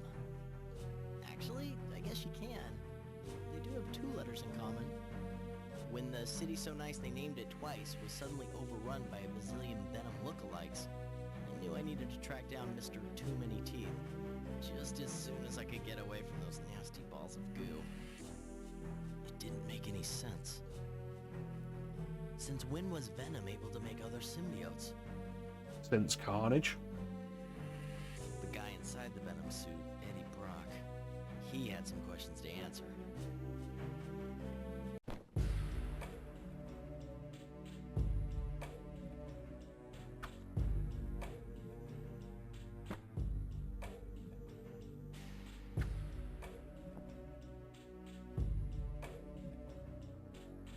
Spider dance, spider dance, spider dance, spider dance, spider dance, spider dance, spider dance. Web of Shadows is a weird game in that, like, there's 3 versions of it. Console, PS2 and PSP, and DS. And all 3 of them have, like, completely different plots.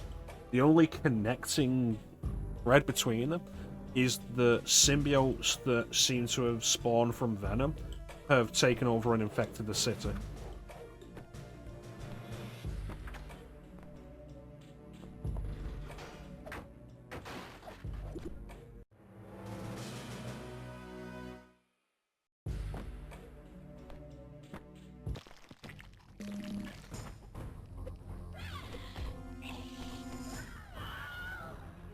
Taking over everyone! Oh, well, no good will come of this at all.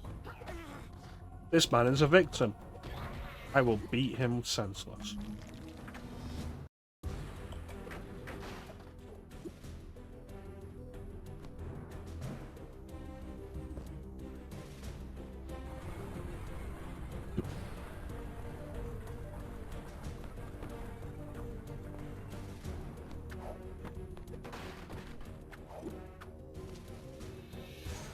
Oh, I can just be Black Suit Spider-Man now with, like, no repercussions. How far is the first touchscreen portion? You do the Mysterio fight and then go straight into it. 10 minutes, if that. Really not long. You start the game, you're shown the controls, and you head to the museum to fight Mysterio. You fight Mysterio and then go into the next room, and the portal's there and you do it.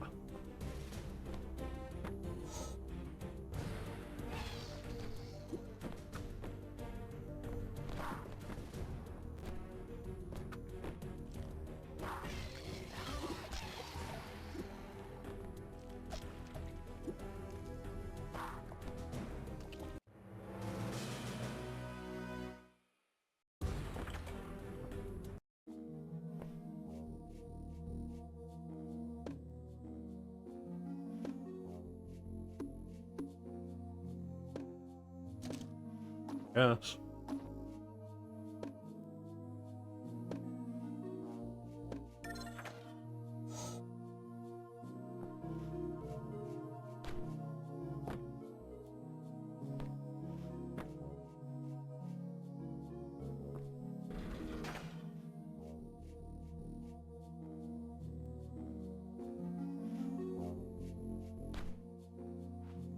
Now, if I remember right, Eddie's apartment is right around here somewhere. Handy tip to budding superhero types. Always keep track of where your arch villains live.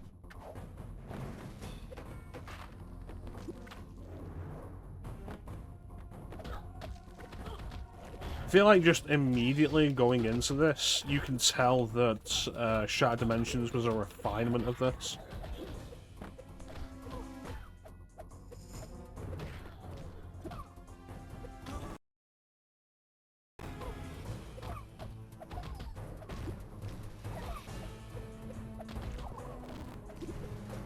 So you think you'll give it a try, Teak?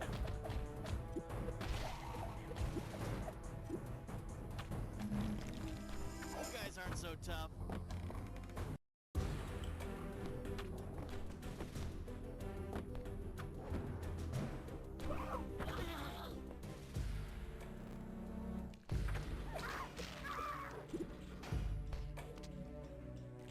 It's kind of horror.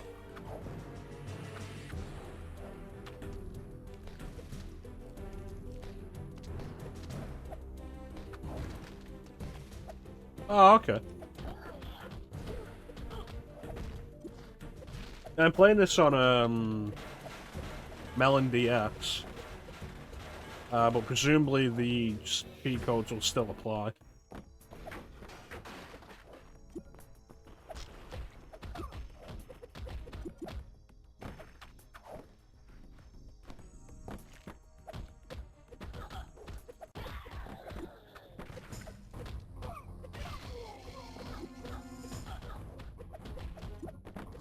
So, Clem, what are you doing?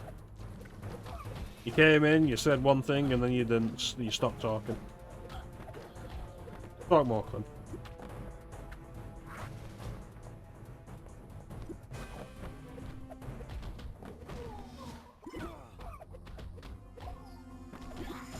I'm not convinced that girl was infected.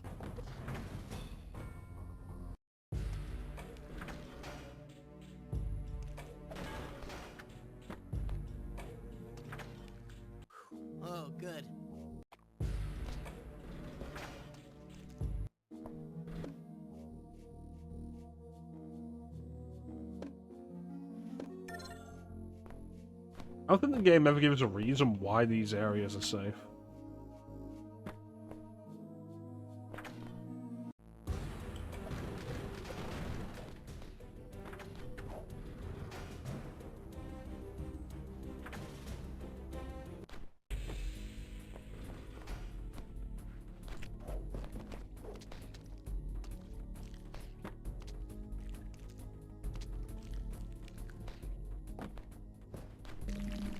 This is Eddie's place, alright. That's not Eddie. Looks like Venom's running with the wrong crowd again.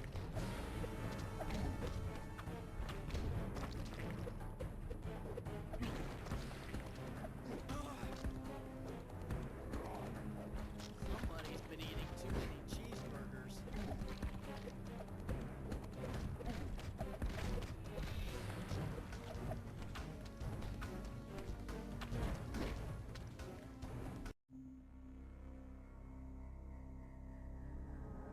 Oh boy. Touchscreen minigames. No, I think that's enough of that.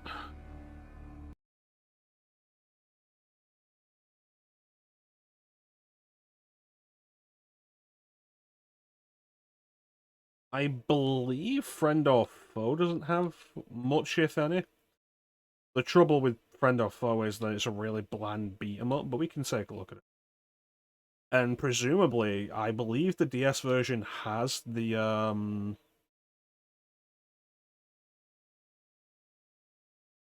opening FMV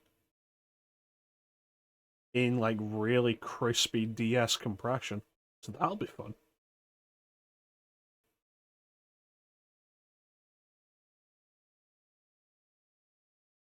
Official Spider-Man movie merchandise.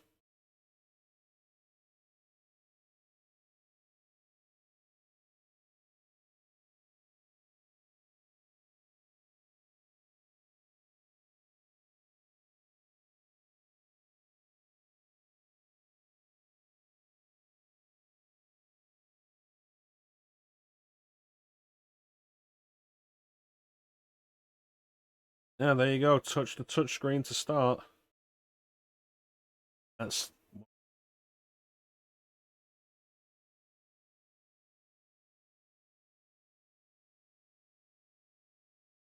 you can just use the controller. Unnecessary.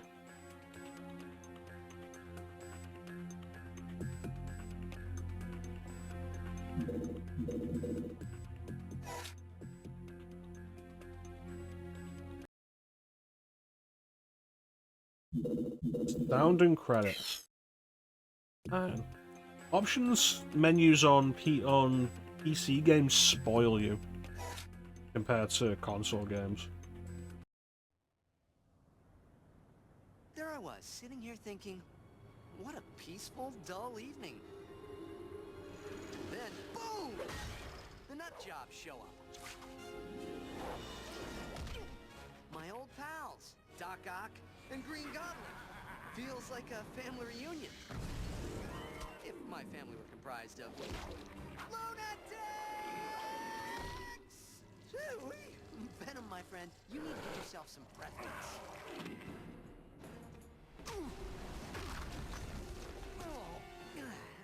Got any clever little quips for me, webhead? Sandman, you're a walking pile of kitty litter. Making fun of you would be too easy. Spidey, hitch your ride. Oh, Josh Keaton's back. Look like you could use a hand. What I could use is a bazooka. Sorry, mine's in the shop, but how about this?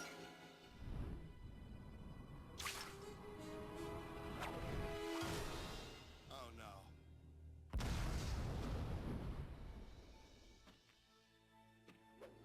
Those pumpkin bombs sure came in handy.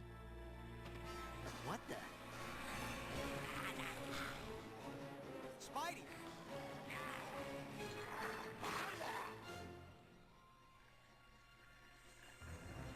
Friends of yours, Venom? Gross. What the?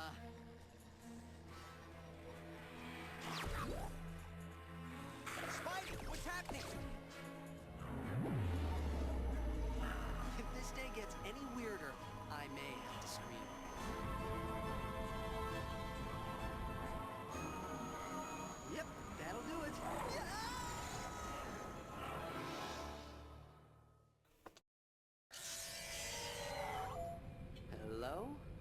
Nick Fury, director of S.H.I.E.L.D. And now it's The just anti-terrorist stills. organization? That's just one part of our initiative. The rest is top secret. You're top secret, and your headquarters is a giant flying aircraft carrier? You'd be surprised how rarely anybody looks up. You know, I'm happy to be alive and all, but how did I get here? Short-range teleporter pulled you out of the fray. Okay, so why am I here again? S.H.I.E.L.D. needs your help, Spider-Man, and we don't have much time. There's a new threat far greater than anything you've ever seen in New York. I know you've faced some of the biggest supervillains of our time. That's why you're the perfect guy for this job. I was really hoping to take a few days off. I have agents in place to help take care of this city while you're gone. Here, take this. What is it? The latest in S.H.I.E.L.D. gadgets. Communication implants complete with video feedback. I have a newly recruited S.H.I.E.L.D. agent waiting for you in the park. Meet up with her, and I'll brief you with more details when you get there. Well, the gadgets are cool. Okay, I'm in. I think this might have ended up being like the last piece of movie tie-in media. Oh, we're on the touch. The last piece of movie tie-in media for the Spider-Man Sam Raimi movies until No Way Home came out.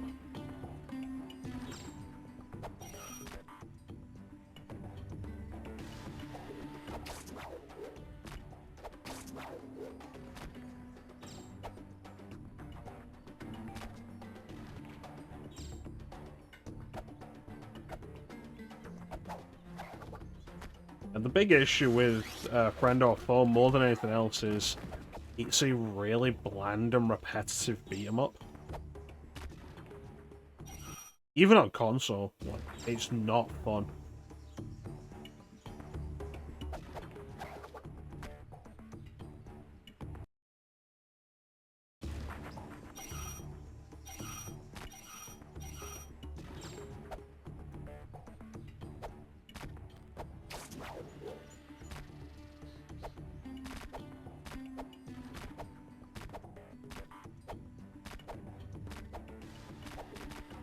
So this might mean that there are no Spider-Man games on the DS that don't require touch.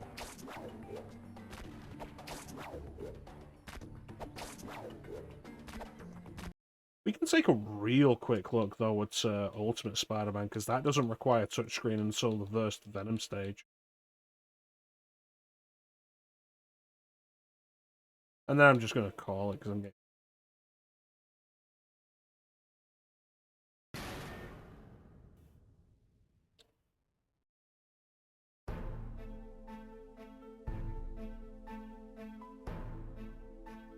Chat Dimensions, like, unnecessary touchscreen gimmicks, kind of ruining the playthrough, have killed a lot of the enthusiasm for me.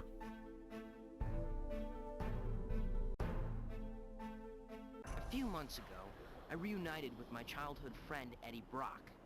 Eddie's dad and my dad worked together. They worked on this suit that they thought would be the cure to cancer. But then, my dad signed the wrong paper for the wrong person. They took the suit away from my dad, and I was gonna take it back. I knew I could finish what he started. I was going to take just enough to do my own tests, when something unexpected happened. Whoa. I felt good. Great. More than myself. It didn't last. It was feeding on me. It was eating me alive. I escaped with my life. Barely. I don't know what the suit had become, or what it had done to me, but I have super spider powers, and I couldn't control it, so I don't think anyone could ever hope to. But when Eddie found out what I had done, who I really was, well, he was pretty angry.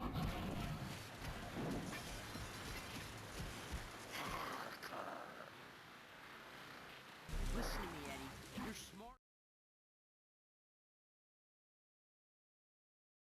smart. Clem's sending me stuff on...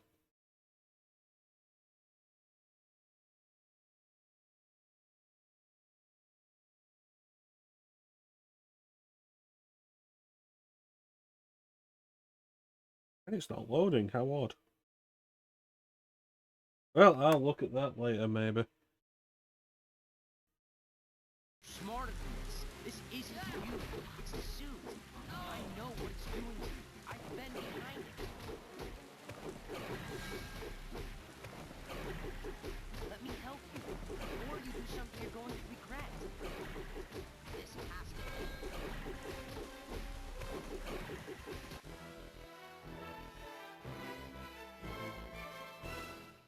that's odd. That's the level over theme from the first Spider-Man movie game. I couldn't save him, but I have a feeling he's still out here somewhere.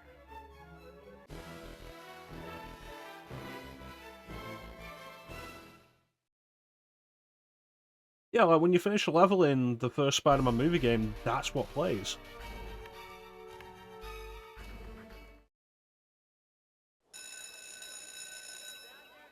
Thanks for stitching up that hole in the butt.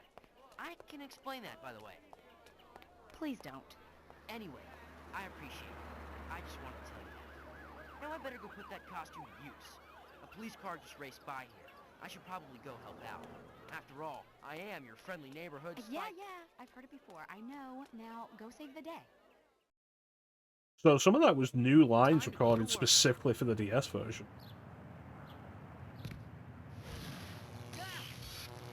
That's a good work, Spider-Man. That sound, I think, is from one of the PS1 games.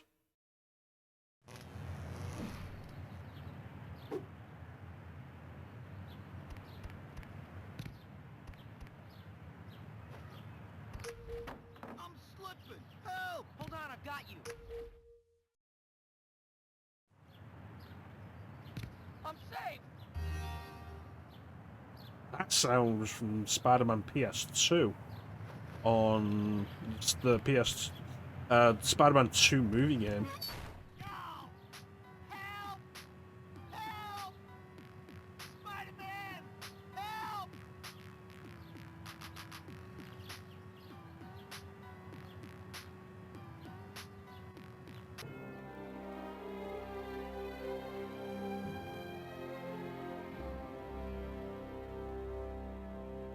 I'm not dealing with.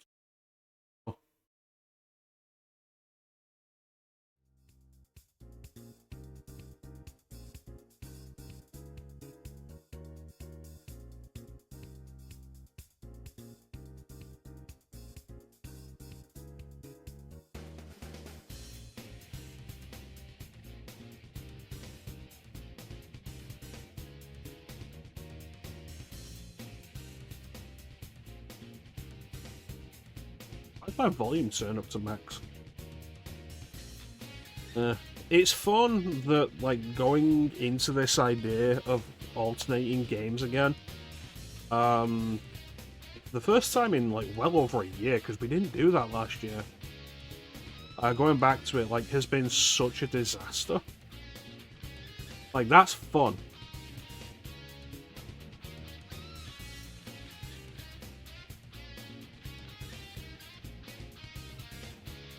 Oh well.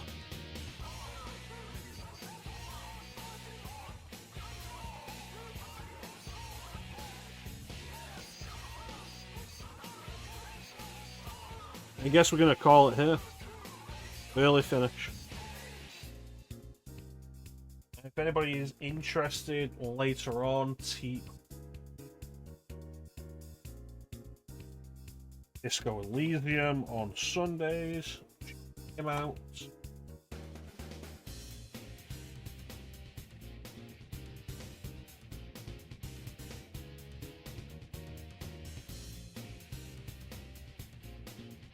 I'll be back tomorrow with presumably the conclusion of Castlevania Order of Ecclesia.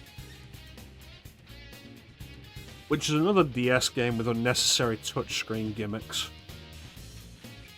But thankfully, none of them get in the way of the main game, just the bonus mode.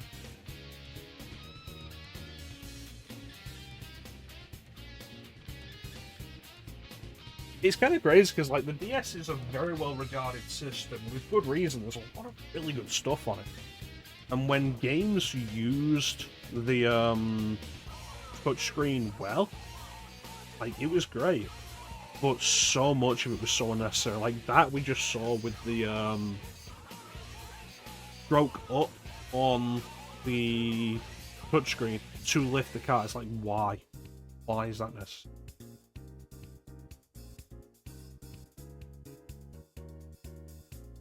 It's also, like, kind of an interesting thing when you go back to the DS. If you go back to the DS and, like, look through its library, have a count of how many games were genuinely enhanced by having a second screen? The answer's not that many. It was kind of a minor convenience in some regards. You could have a map screen available, which is what most games used it for.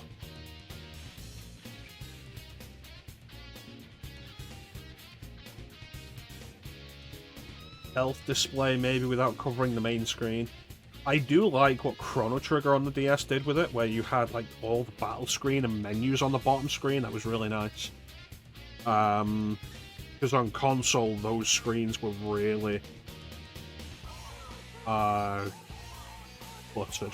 You think you got it? Alright, let's take a look.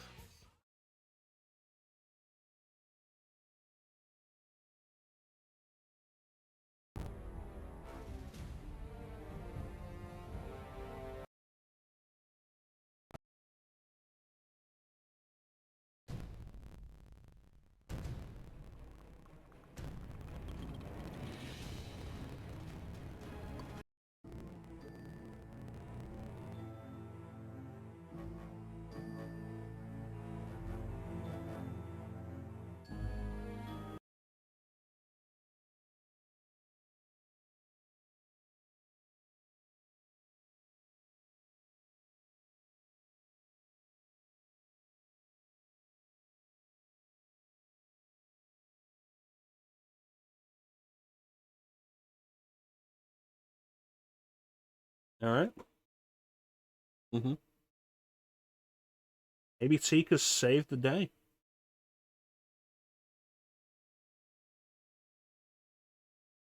Let's head back to the area then, while Teak works on it.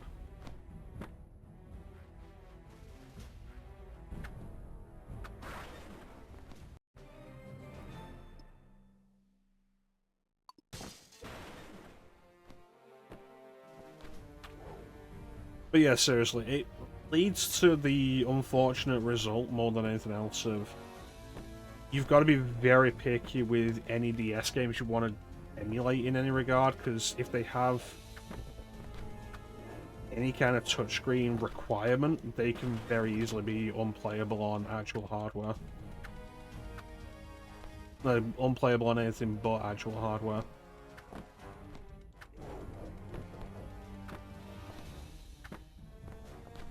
Although, you know what was actually a pretty solid solution for streaming DS stuff like that? Wii U injects. If you injected DS games into the Wii U, so you could play them on there like they were virtual console games, because then you could use the Wii U gamepad as the touchscreen.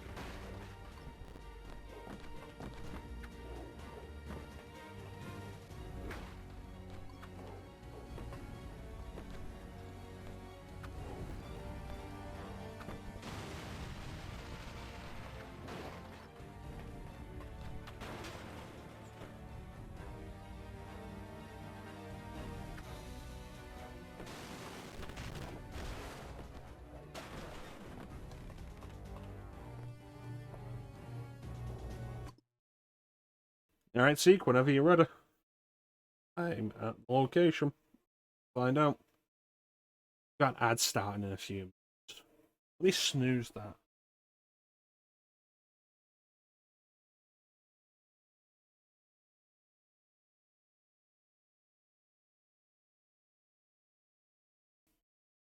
Because I want to run an ad if we're going to end in a minute.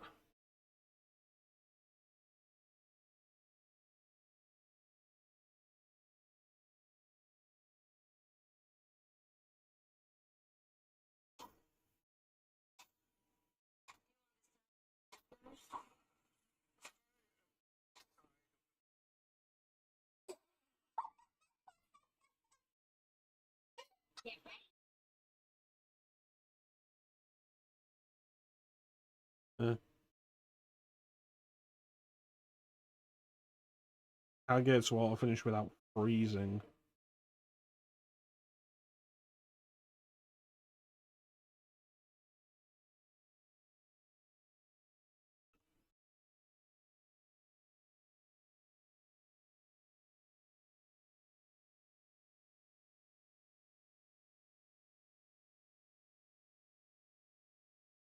Yeah, the DS was a cool system, but the second screen was almost never a necessity.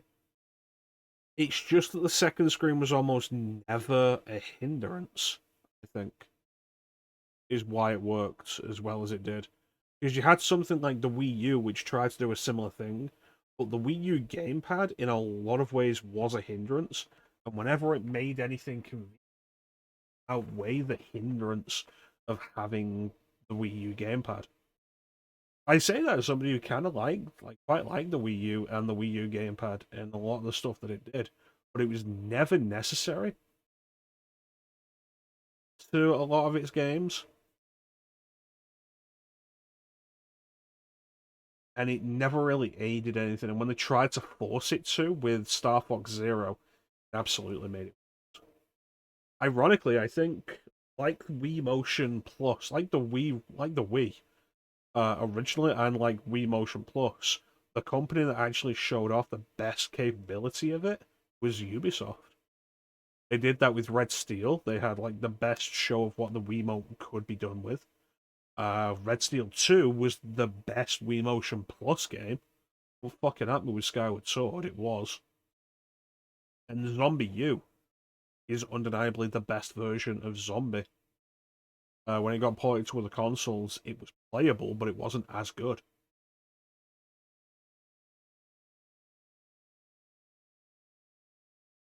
Yeah, the DS is a cool system.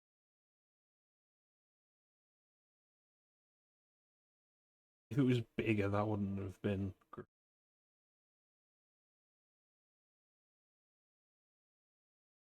Yeah, because the original release was like too much, too big screens. The DS Lite was that's what really worked. Nice and sleek. Fit it into a reasonable sized pocket.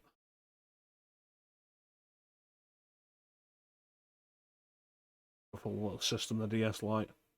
Aesthetically, probably Nintendo's best system.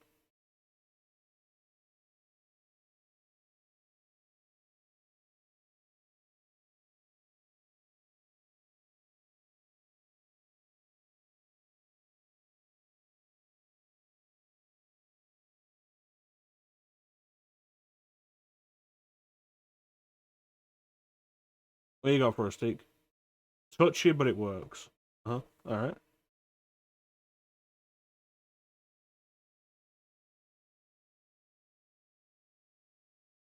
See what this is.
Okay, so that would be the address proof.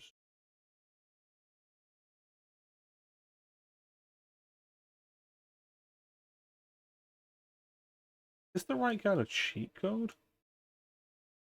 This is gonna be a different fucking thing, isn't it?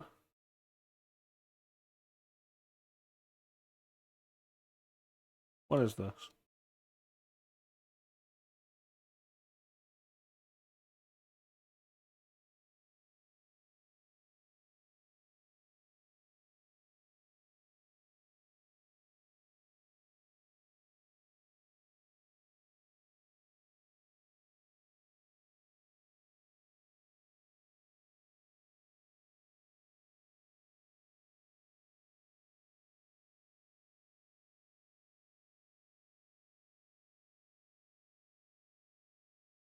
I'm not entirely sure this is the I'm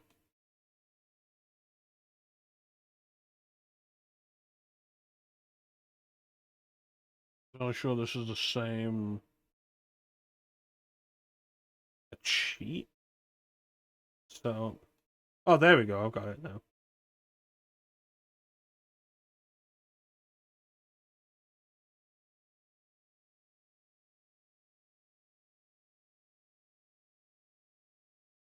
This is gonna be fun to type. Value is 4096.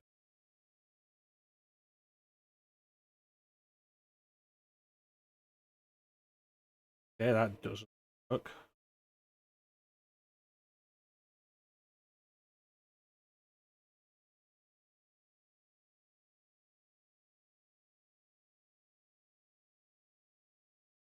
Okay, value only goes up so far.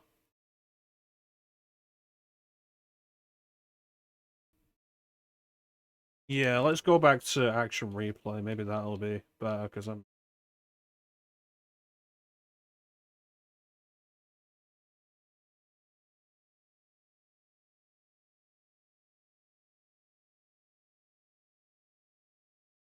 Four byte. Alright.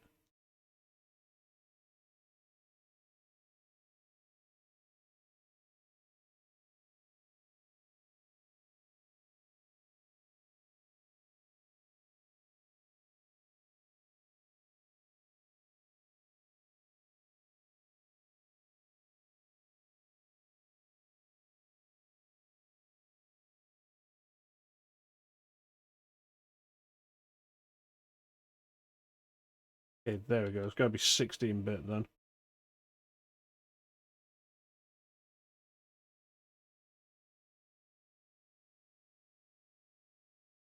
I'm just.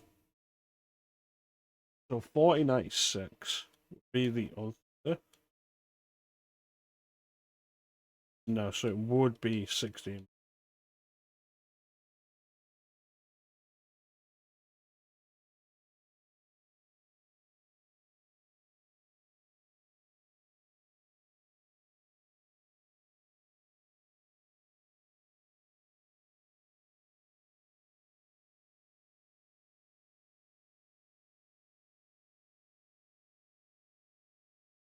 .96 is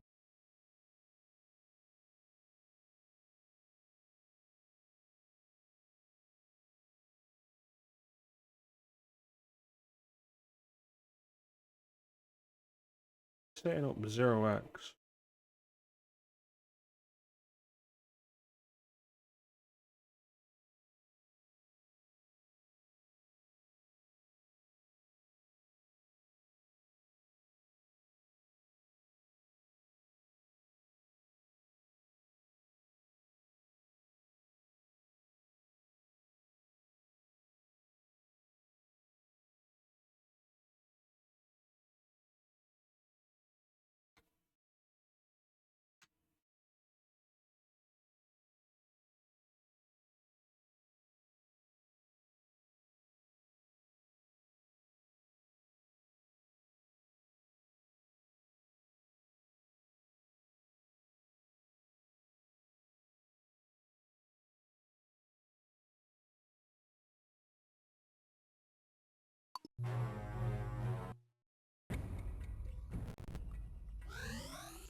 There's got to be a sets of value.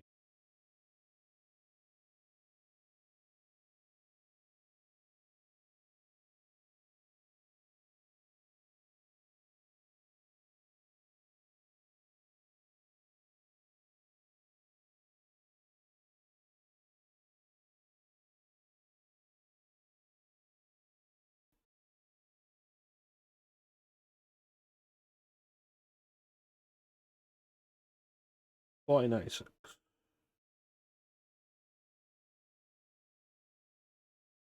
Seven in.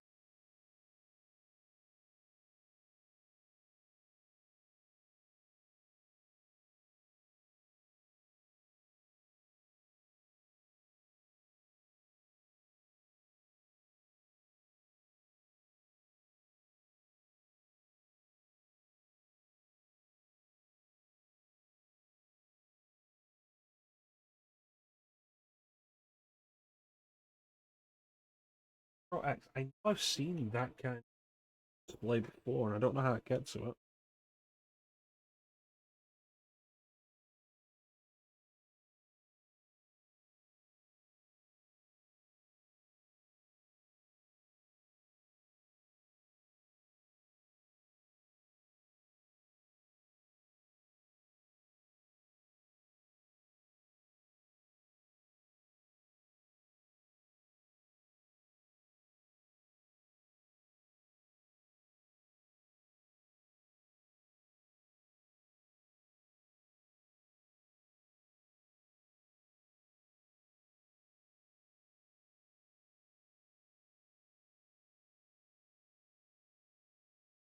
Or byte.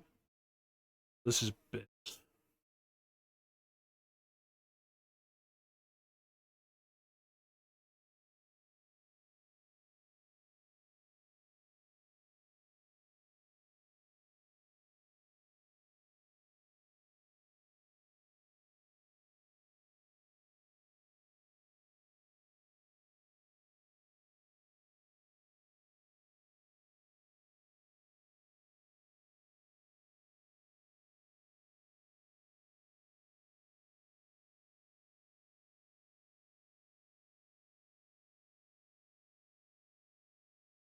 Is there a master code? There usually is. No.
Honestly, take, I'm thinking it's not worth.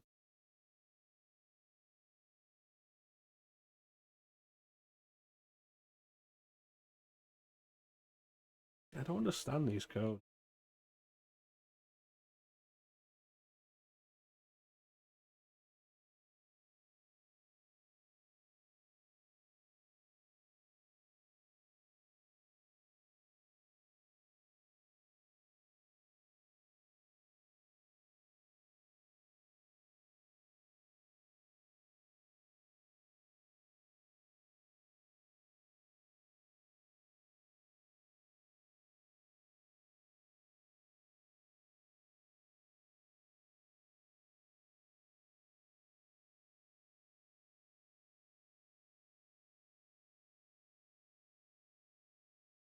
I did, and I couldn't get anything out of it.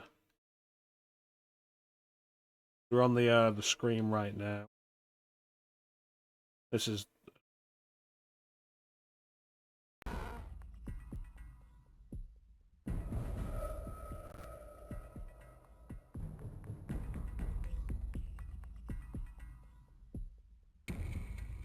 I appreciate you trying, Seek.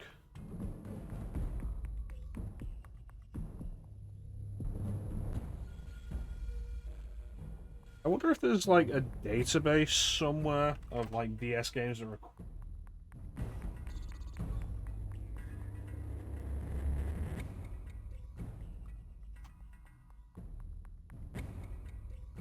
That's all.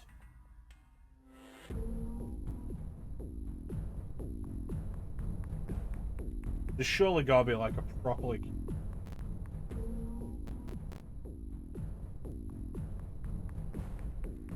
Because I know there's a list of Wii games you can find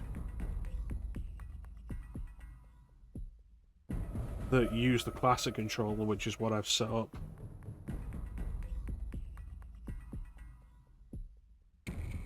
You know what? Real quick, let me show off something that I've set up that I'm kind of.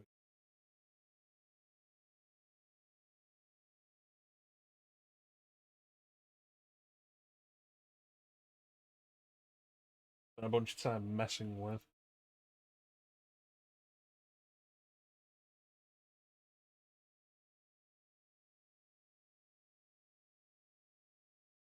Box and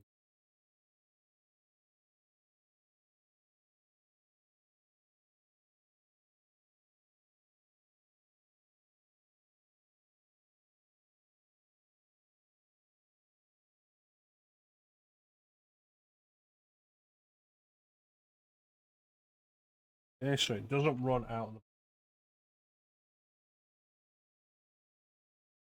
But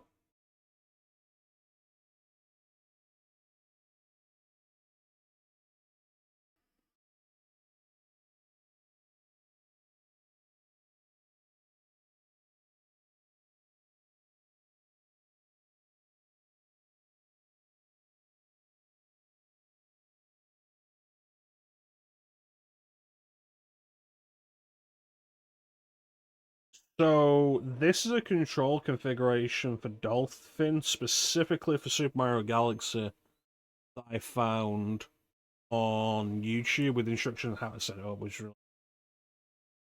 and it allows, without messing around with controller configurations during the game, for you to switch between every individual Wiimote position that Super Mario Galaxy has. And because of this, I have added Super Mario Galaxy now to the Wheel of Games. And if it wasn't for the fact that I'm determined to stick to the wheel this year for deciding new games, I would have said we're doing this. Because, fun fact, I've never finished Super Mario Galaxy because of this.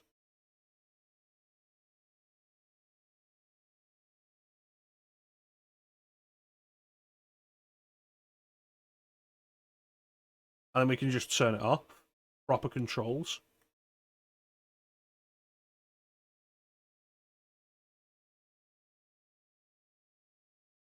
We can turn it back on when needed. So unlike pretty much every other control scheme I've seen, the pointer isn't just in the center of the screen when you're not using it.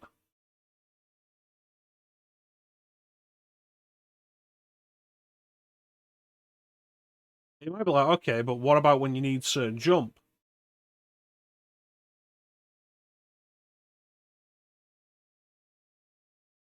Jump set to both trigger and A button, so you can switch between them. It's super cool, and I'm actually really excited to play this game now.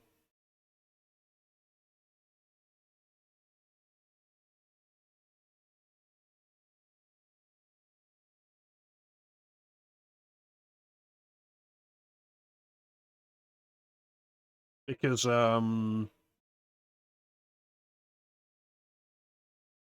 I've never played Super Mario Galaxy past, like, the first set of galaxies. And this applies to both Galaxy and Galaxy 2. Yeah, like this control scheme.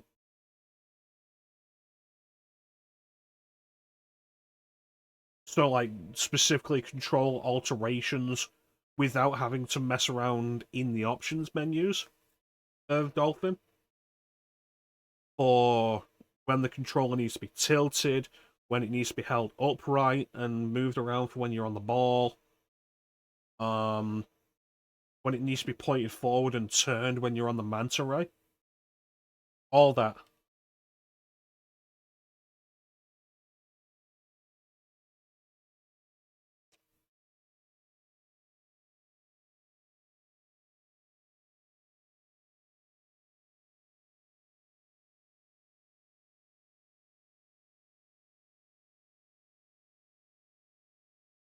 I'm very excited to play this on stream.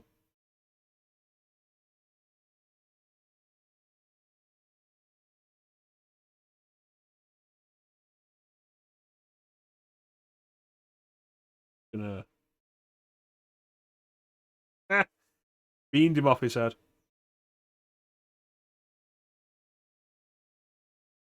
Bonk. Bonk.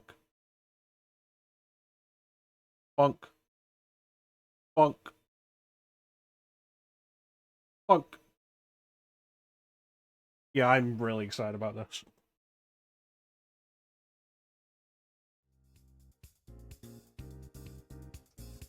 But that is going to do it for us for today. I want to thank everybody for joining the stream. I always really appreciate the support. Big special thank you to everybody in the chat. Chat is always the best part of the stream.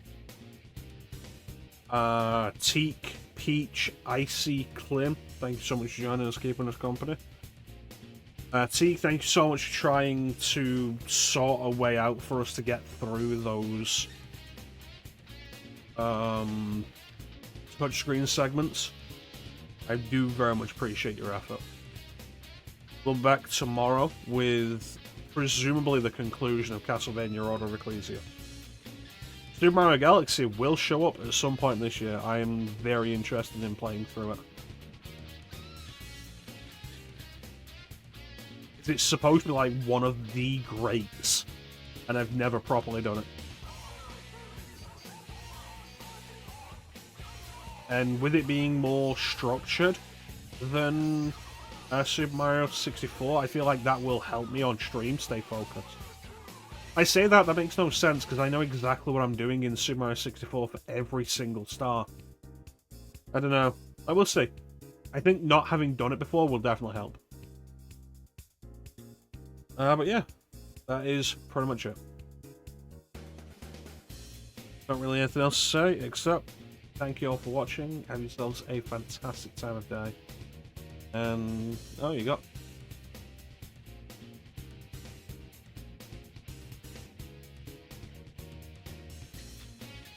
Yeah, I can figure out how to do it. Thank you, Teak. Thank you.